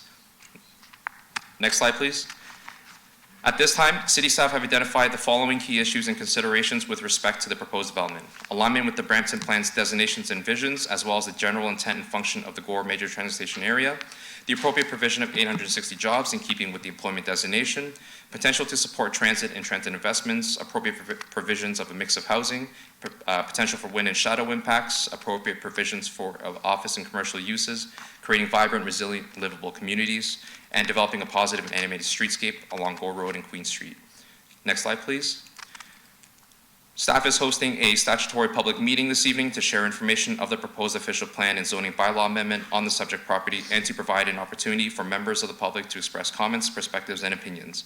Staff will continue to review the applicant's planning rationale and supporting plans, drawings, and technical reports.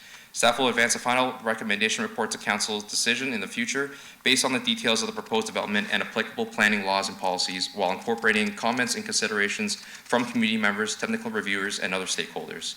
Staff will also follow up with members of the public and other stakeholders who have spoken, written, or advised of an interest in monitoring this proposal. Next slide, please. For more information on the proposed development, the applicant's submission materials, including architectural plans and drawings, these are publicly accessible through the city's online portal for development applications known as Brand Plan Online. Type the file number in the application in the required field, which in this case is OZS 2024-0037, and this will bring up the application's file page, which you will then click File Info and have access to all the documents. Next slide, please. This public meeting presentation will be available online as part of the Planning and Development Committee meeting minutes, and the final recommendation report will be posted on the city's Planning and Development Committee meeting agenda in advance of a future meeting. For any questions or comments about this development application, please contact myself, Charles Ng, our manager, Alex Sepe, or the applicant, Lauren Capilongo, who is representing Malone Given Parsons. The corresponding contact info is shown on the screen. Next slide, please. Thank you for your time and interest. Have a great evening. Thanks, Charles. We're going to go to our list of delegations. I'm going to go to Kashif Panu, Brampton resident first. Kashif? Welcome. You have 5 minutes, sir. Hello all. Thank you very much for this opportunity. And I'm here to talk about this proposed project, which is building 2,461 units. That's mouthful. On only 7.54 acres of land and with 1,959 parking spaces only, which is very insufficient in today's age. And these parking spaces include visitor parking spaces and commercial parking spaces, so that definitely decreases the number of parking spaces available for residents. So in this proposal, you guys have already seen this presentation. Developer is seeking so many different amendments, including amendments to decrease landscaping areas. And this kind of amendments is usually very difficult to obtain for a single family home. Like if I go for a minor variance application, I will have to justify it so much that I cannot even build my shed with a certain distance from the abutting properties. And now developer is asking for only 0.5 meters and 1 meter from the major artery roads. So that should not be really allowed. Also, an amendment related to number of employment opportunities, which is in the designated zoning plan. Developer is asking, or at least playing with the words, that how 680 employment opportunities will be provided. These number of employments cannot be provided by, building a medical office. Medical office can be run by 3 people. So it should not be, in my view, if we use square foot as a KPI for the number of employments, that's not a fair KPI to do that. So we should really look into this. Another thing, proposed entry and exit points from these buildings. If these are on the Gore Road, and as it's showing in the map, Gore Road and Queen Street, that will really create a lot of traffic chaos, especially during the busy hours. So these should not really be allowed for these many buildings that we have on the major routes and right close to the intersection. This is not really fair for the residents in that area.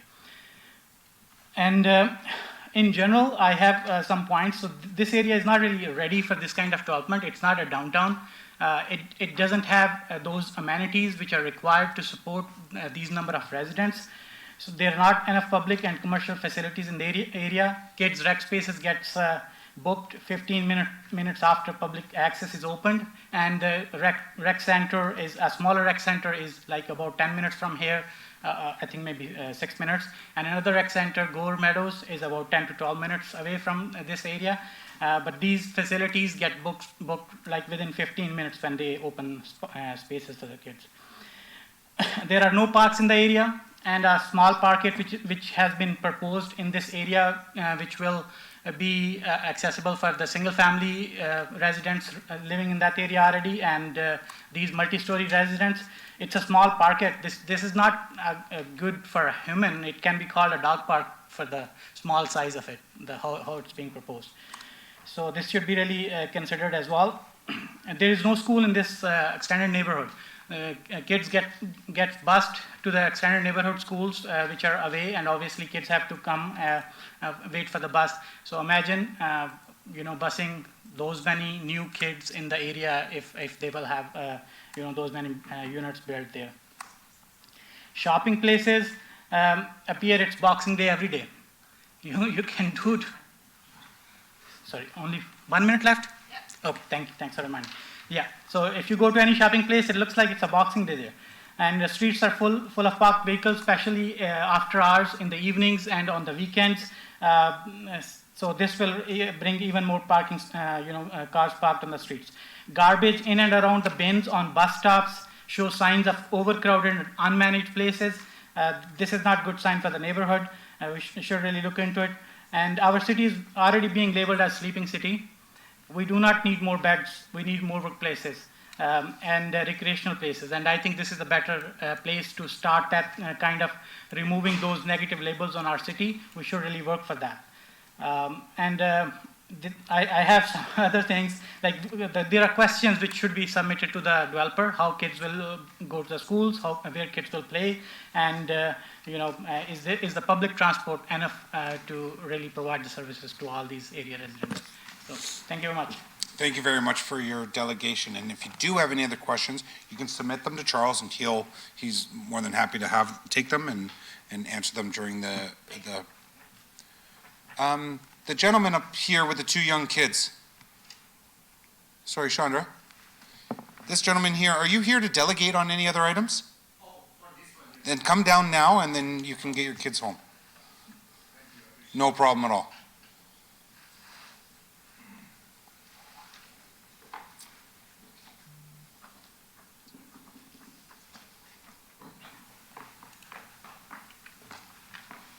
Thank you, Mr. Chairman. Welcome. And really appreciate you accommodating this. And also thank you for this opportunity to speak on the second proposal. I'm fortunate that I was here for another one, and unfortunately I wasn't aware of this one. So didn't have much time to digest, but previous delegate, fellow citizen, very nicely highlighted many points. My first reaction to this proposal when I, looked at the slides was like I was absolutely appalled by the proposal. Again, previous speaker highlighted the size of the land and this colossal nature of the project, right? Like almost 2,500 residential units, almost like what, 0.65, 0.7 parking per unit. I don't know in which world we are.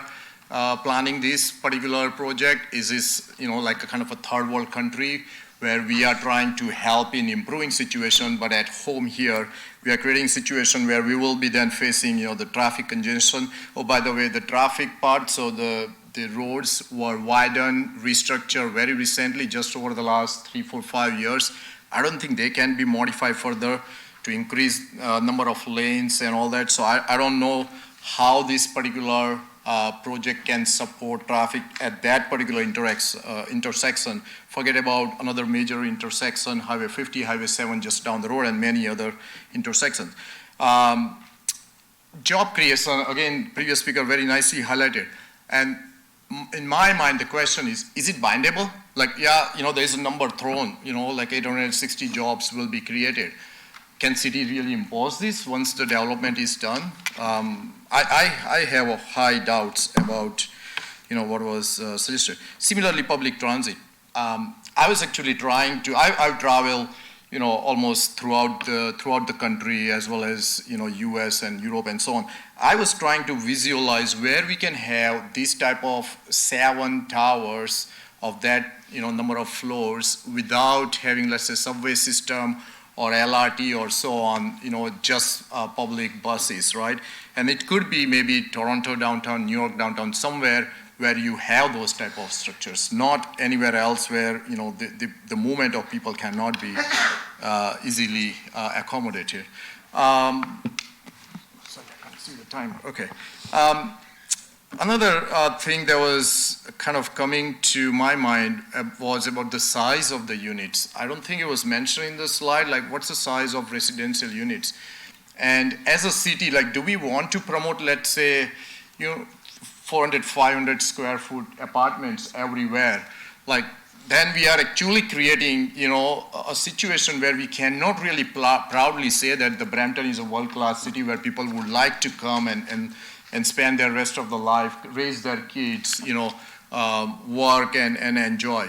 I think we need to, as a city, we need to keep in mind, like, what are the standards set by, our country, the developed world, and where we are going, on this track. And especially when I look at the east end of Brampton, it's all just about residential development. How about the services, right? So again, very nicely highlighted throughout this evening, like how many recreation centers we have, how many libraries, police stations, fire stations, list just goes on, schools, right?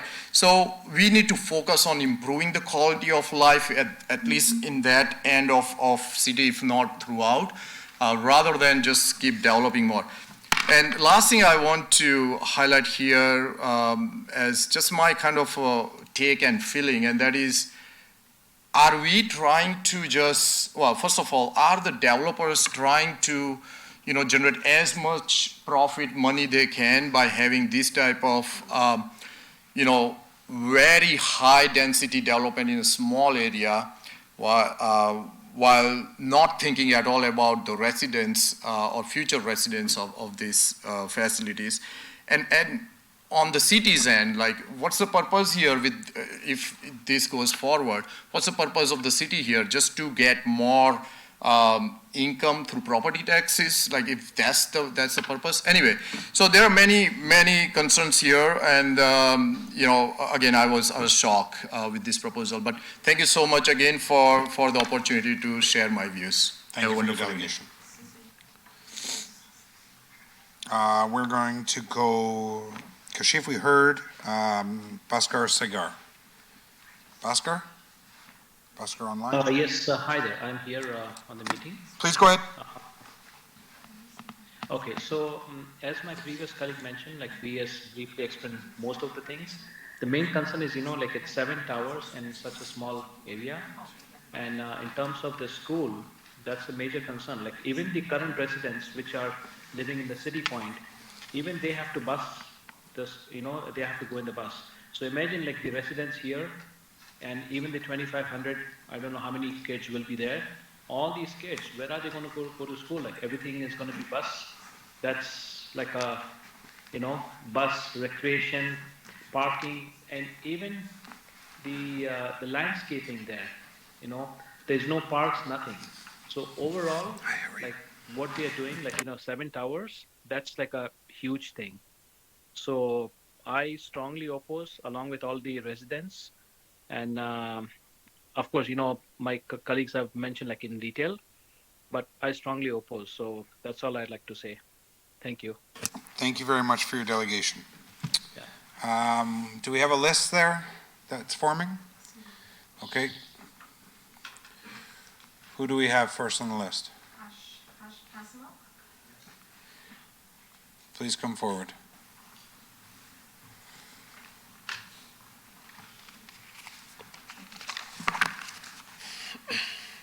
Good evening, all the council members and our honorable Ward number 8 City Councillor Rod Power, who takes care of our interest.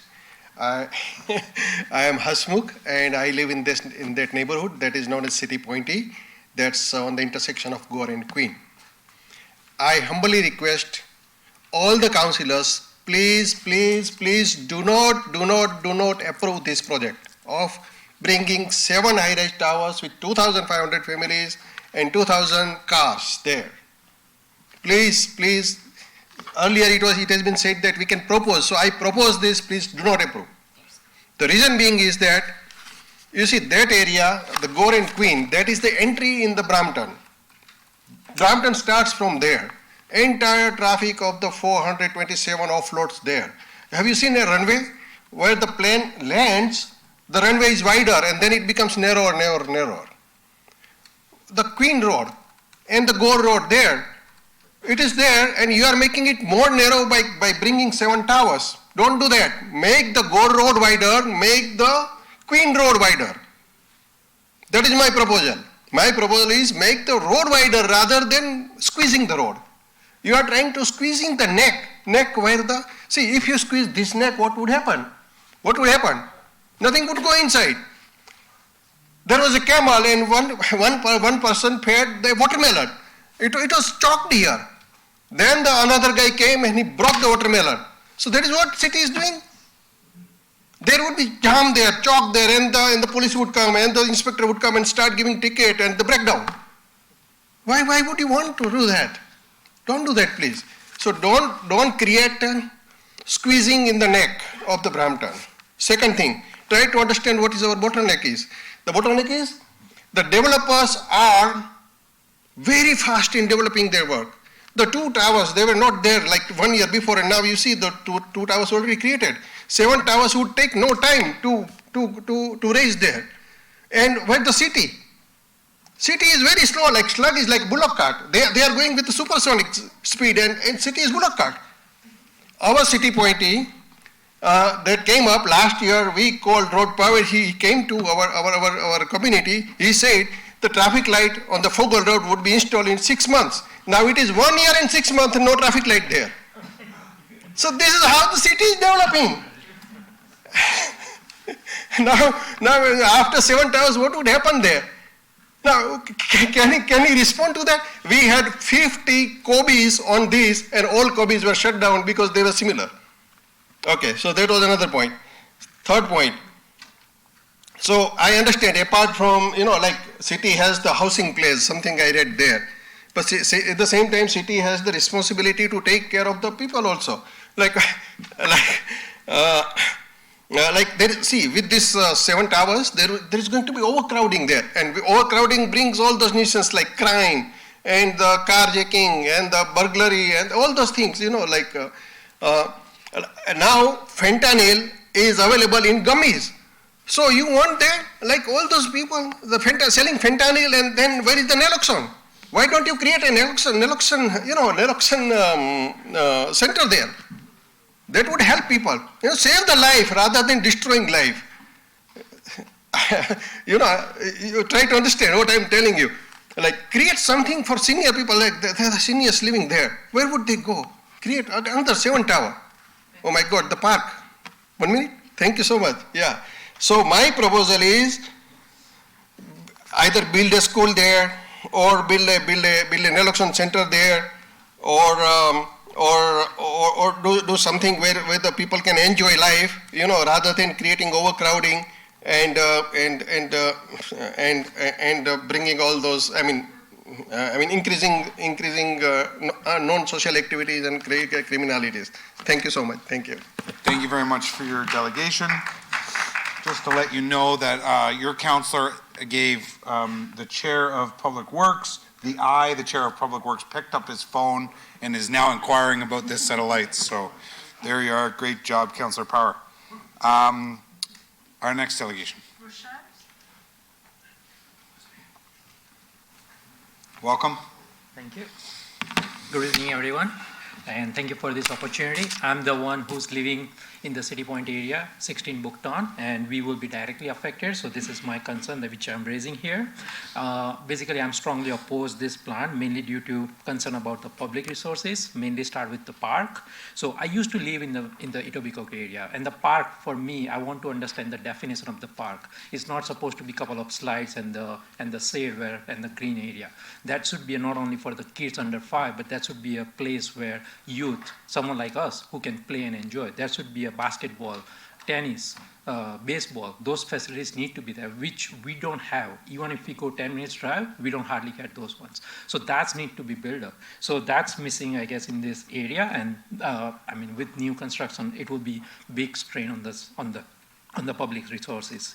The next one is about the the other paid facilities which we use, such as swimming, gymnastic, all those ones for our kids. And as earlier the guys mentioned as well, they all get booked up in 5 minutes. That tells us the reality of the resources limitation and how much the people are looking for those services. So with 2,500 units, almost you can assume 5,000 people, how we are going to manage or accommodate those things.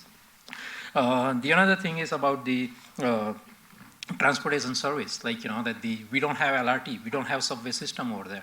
As earlier my friends or residents mentioned, like, that the only way is go to the highway. So how are we going to, like, manage the transportation for those people? We mentioned or heard about those, like, some of the parking thing, the parking space, meaning that how many cars coming in, so that will create the congestion issue in terms of the traffic, accident and all those things.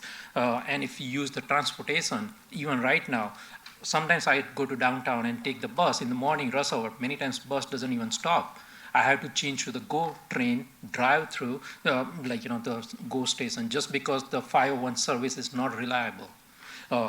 They are very crowded at this moment. So what's going to be in the future? So those are the concerns. My son, who goes to the school, when I bought the house and the property, we were being told that there won't be a public school and you have to use the transportation. He's going to close by Thorndale School.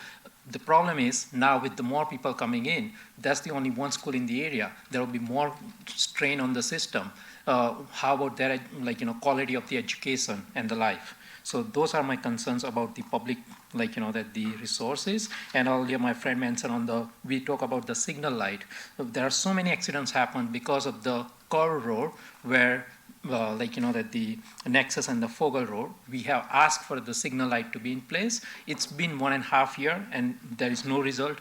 We still see many accidents, and many times we try to avoid that intersection just to the fear of accident.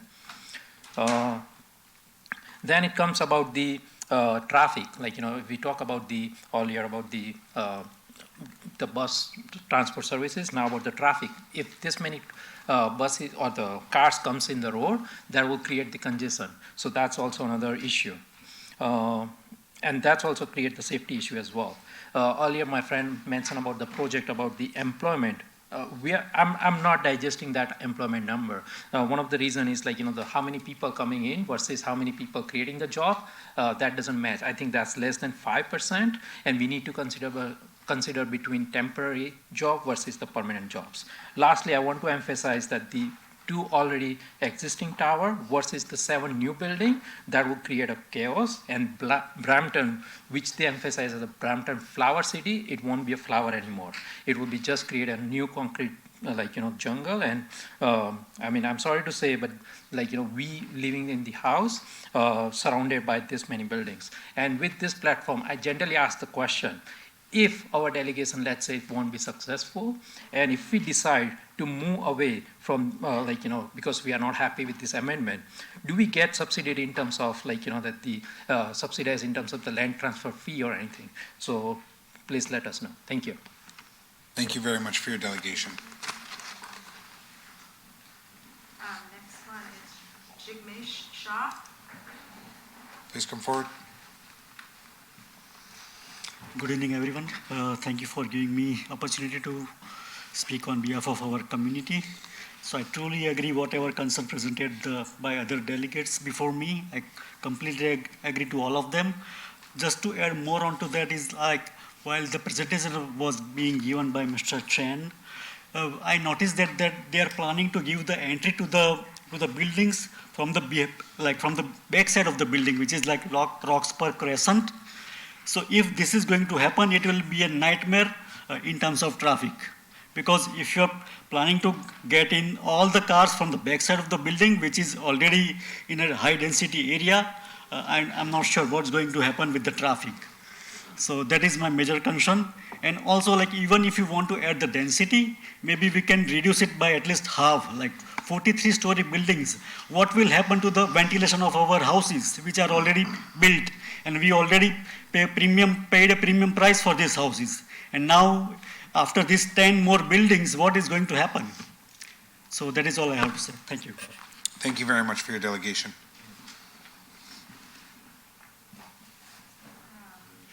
Diptesh Patel. Diptesh. Good evening, everyone. Most of the point has been covered by my other community members. I would like to say that this is a high traffic area because what happened, there is a 401 and 427 is nearby, and 407 is nearby. So most of the traffic is landing, and because of the Costco is nearby. So the commercial building is already there, and the bus services, if you can say that bus services we already talked about, there is no frequent bus services. Those big bus services is only available during the morning time. On the afternoon time, if you can see, there is no bus services frequently. So we are struggling for the bus services, and if we make that commercial building, what will be happen, like the trucks are moving every often on that road. It's a Highway 50. So there will be more chaos. That's what we notice. Even right now, if you can see, if the signal is lost, for the traffic signal is lost, in that case, more accidents has been happened. Last year, 6 a.m. early in the morning, 2 girls were killed by the truck because of the fog. So in that area, it's very, very risky for the student as well, and for residents of that area. That's it. Thank you. Thank you for your delegation. Azad, you're going to keep it to the application specific. Yes. We're not going off on anything other than this application, okay? It's only the application Thank you. You have specific. 5 Don't worry, minutes. Thank you. We are the public, you have to hear. Okay. 7 towers. 7 towers. Crazy, crazy, crazy project. I think the developer is interested in only making money, and city is interested in collecting the property tax. Azad, to the application. No, it's to the application. Azad, I've told you, the applicant has every right to put forward. If you want to build a 20-story building on your house, you can come the resident, forward. Are you adding more We don't second have in my minute? comments on this application. Are you This adding is the more public second meeting. in my time? Don't worry about the time. Go ahead. Okay. We fully support the commercial and permanent job creation in this area. 100% we support that, but we don't support the residential units at all in this area, because we have already the 2 big towers in this area. See the school, you are bringing the people, but people have the children too. Where they will go in the school? Where the nearby school? Thorndale Public School, or the one at other school? They are already full. So did you plan for the school? Did the developer plan the school in that area? No. Parking. Where the people will park? I think the developer should build a car which can stationize in the space, in the air, and when they have to go on the road, that can fly. First, let's do that part first, because we don't have the place to park. We don't have the place in the roads. The road already full. See the Gore Road. If you take the left turn on Gore Road, it's crazy. If you take the left turn on McQueen, see all the lane. People are going to the Clareville, make the U-turn, and they go on McQueen. And see the next light, and see the Gore Road. It's crazy. So, where the place? You are bringing the people, you are bringing the traffic. Where the safety? Where the road safety? Where the public safety? Are you planning any police station in that area so that we can have the less crime? There is more police presence in that area? No, that's not the priority. That's not the priority of the developer, how to make the community safe. And I think the school should be virtual only then, because we don't have any place for the school, we don't have any place for the kids to go to school.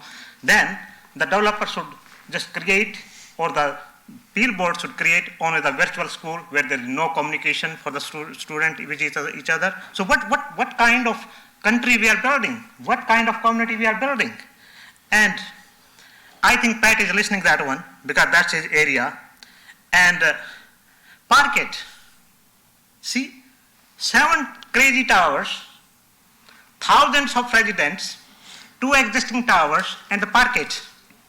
That's the city of Brampton resident deserve that one? I think the city council should play an important role not to approve this project, because it is not in the best interest of the residents of that particular Brampton East, and especially in Ward, I will say 8 and part of 10. And with amenities, with the gym, with the swimming pool, with the gym, with the library. It's already full. Go to the Gormeadow station, Gormeadow. It's already full. People don't have to find a place even in the gym in the afternoon. So, where we stand? This is 1 minute. Thank you so much. And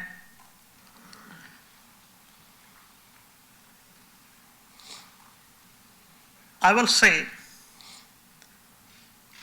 this city should be designed in the better way for the best interest of the public, and Azad, whether it's a Brampton policy. Azad, you don't have to talk about planning the city. This application. Yeah, Stick this to the application.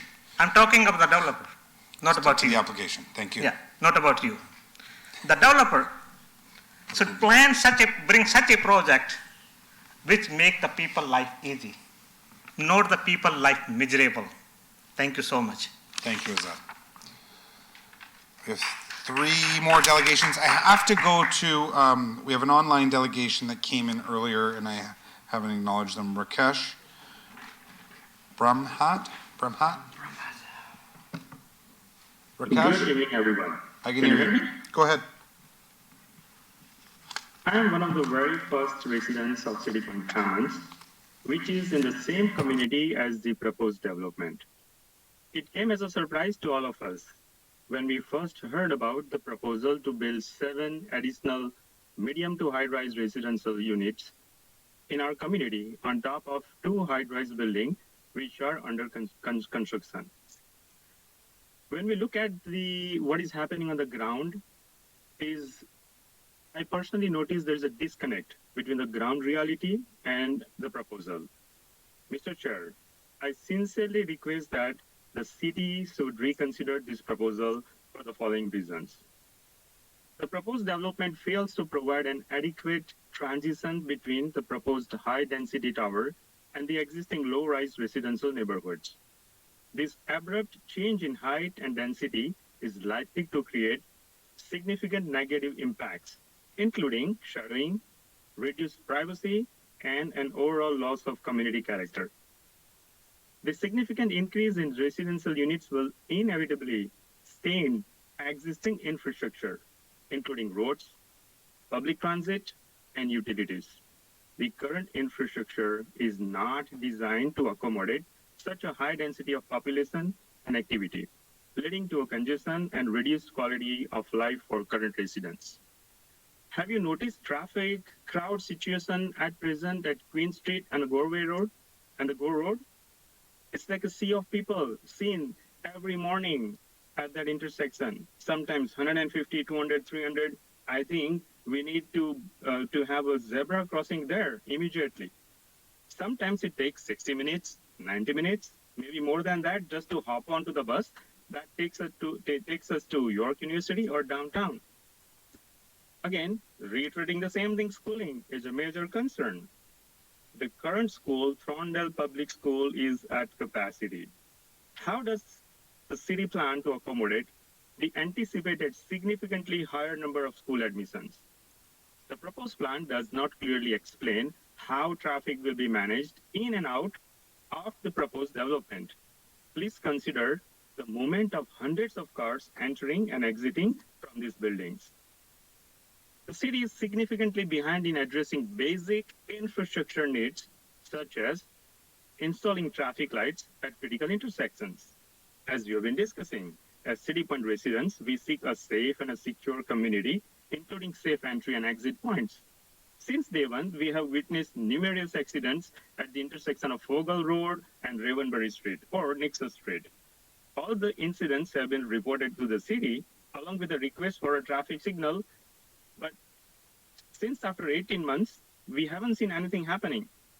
We noticed that some of the traffic may be diverted through the same intersection. If that is the case, how does the city plan to address traffic and congestion at the intersection and within the internal roads of City Point Commons? That's all from me. Thank you. Thank you very much for your delegation. We'll go back to the list. Tash?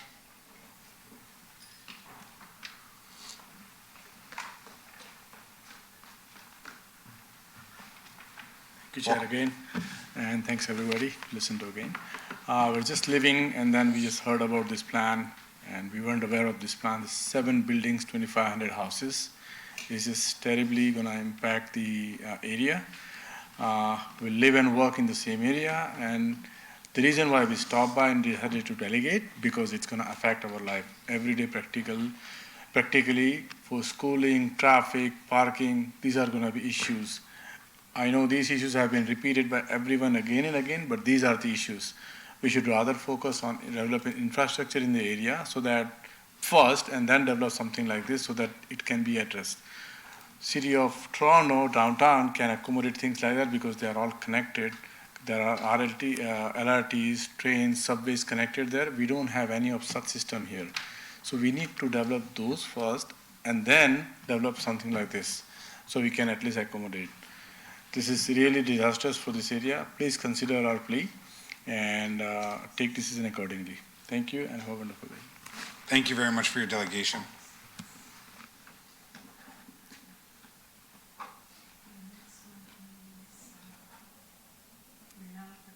Renal Patel? And then who's after that?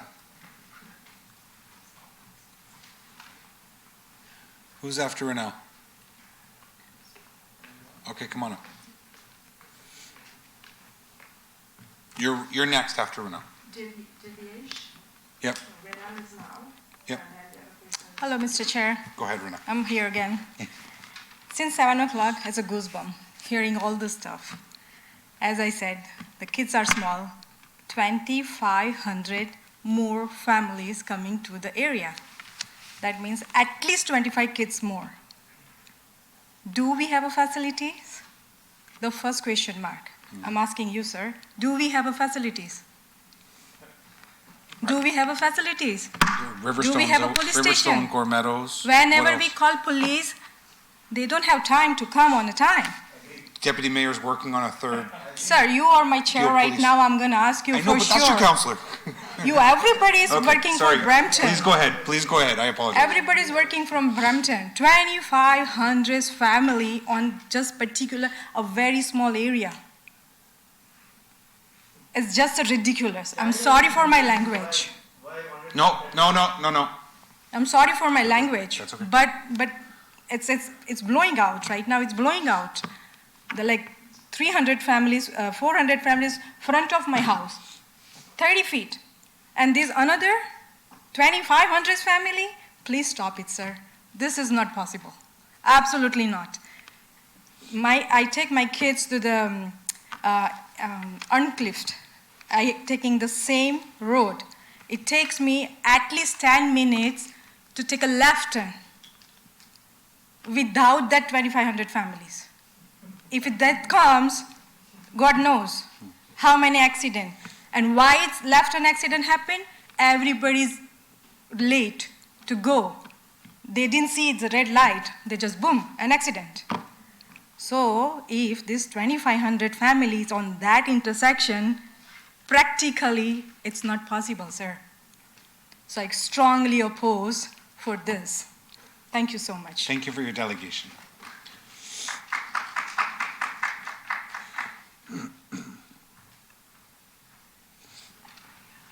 Hello, good evening everyone. I think everyone has mentioned all the specific problems and everyone here is well aware of where we are going with this. So I'm just going to ask some general problems with this application. I am completely with the developer when he has submitted the application. It is his job to build maximum houses in minimum space available.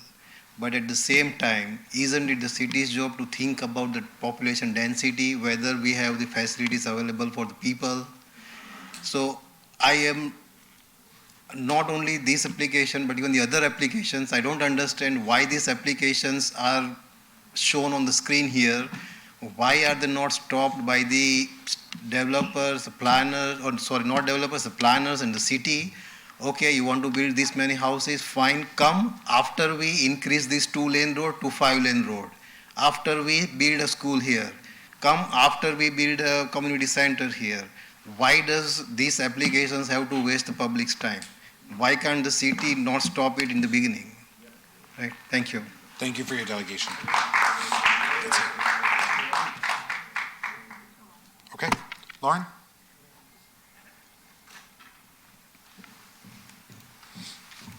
Welcome, Lauren. Thank you, everybody. Good evening. My name is Lauren Capolongo. I'm planner and principal with Malone Given Parsons. I'll try and be brief this evening as I know it's been a long evening. Staff did a great job of providing a policy overview, so I'm just going to try and be a little bit more brief and talk about what's changed since the policy framework has been approved for the land. So next slide. So as staff described, the lands are located at the northeast corner of Gore Road and Queen Street, 3 hectares in size parcels, currently vacant. They were planned as part of the overall subdivision for the Tack Holborn parcel that extends all the way to Folgo Road and includes the low-density residential dwellings that you see on the screen today. The lands are actually immediately adjacent to a 35-story mixed-use high-rise building that's under construction today, as well as a planned public park that hopefully will be there shortly to provide an amenity for the residents.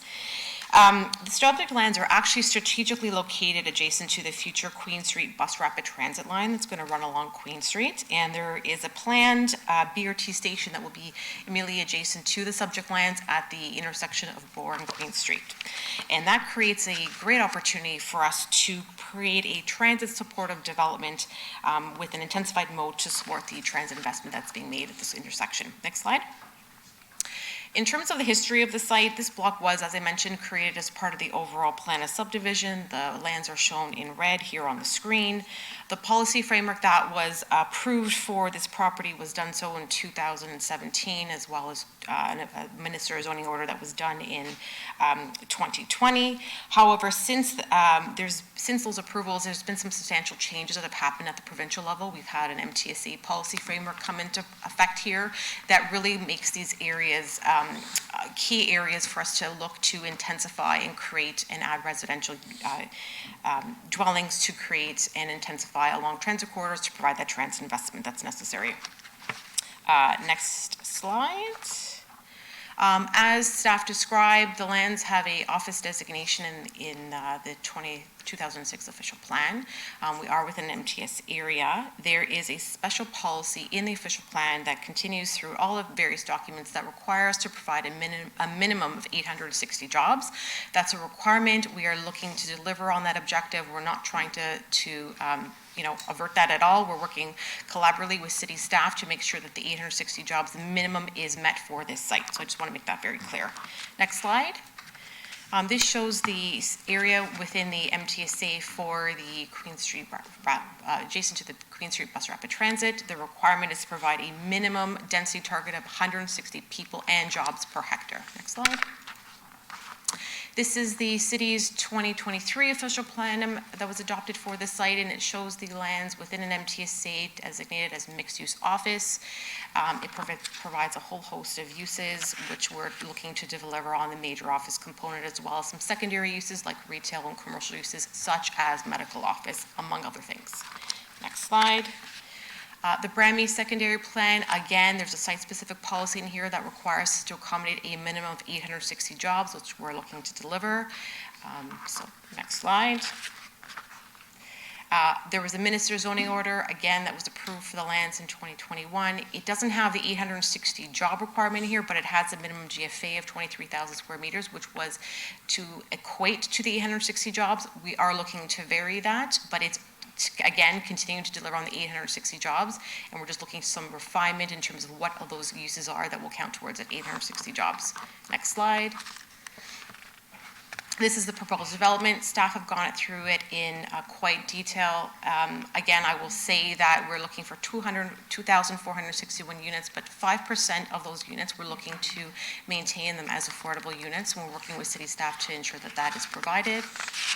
Next slide. These are just some proposed renderings of development. Next slide. Very briefly, we're looking for an official plan and zoning bylaw amendment to add a specific policy to permit the mixed-use development and allow for complementary commercial and business supportive uses to count towards the 860 jobs, while also delivering office uses as well in this property. We also require amendment to the 2023 official plan to permit office and other non-residential uses to be permitted in the same building as residential uses, so effectively to create a true mixed uses within a building. Next slide. And lastly is the zoning bylaw. Again, we're looking to permit residential use as well as medical office as permitted uses on the land. We're seeking to remove the the minimum GFA for the lands, but again, we are committed to providing the minimum 860 jobs for this site. Yeah, with that, it's good. Thanks, Lauren. Thank you. That is it for the delegations on the item. Been moved by Councillor Power that the staff presentation application amend the official plan and zoning bylaw Malone Given Parsons Limited, HBNG, Hopeburn Group TAC, Hopeburn Block 140 Inc., Northeast Quadrant of Queen Street East and Gore Road, Ward 8, along with the delegations and added delegations, item 6.4, be received. All in favor? That carries. That moves us to... That moves 7.2.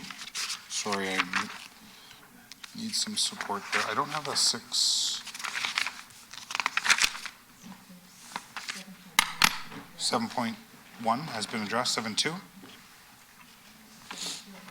Staff report Gore Meadows Secondary Plan Area 50. Where did Steve Ganesh go? Alan, the Area 56 Alternative Process City Initiated Secondary Plan Amendment through Precinct Planning Ward 10. Sorry, Mr. Chair, I didn't hear your question there. Item 7.2. Yes. Has that been received yet? I was listening for earlier this meeting as to whether it might have went on consent agenda. Did not hear that it went on consent agenda. Okay. It's here. Deputy Mayor moves it. All in favor? That carries.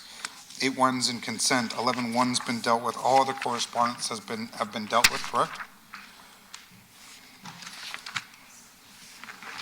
They haven't been. It's been moved by Councillor Brar. All in favor? That carries.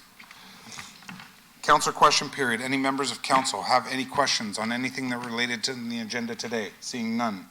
Public question period. Any members of public have anything that would like to ask a question of related to the agenda? We have. Through you, Chair, I have one question online that came in an email. It's from Rajneesh Chadha.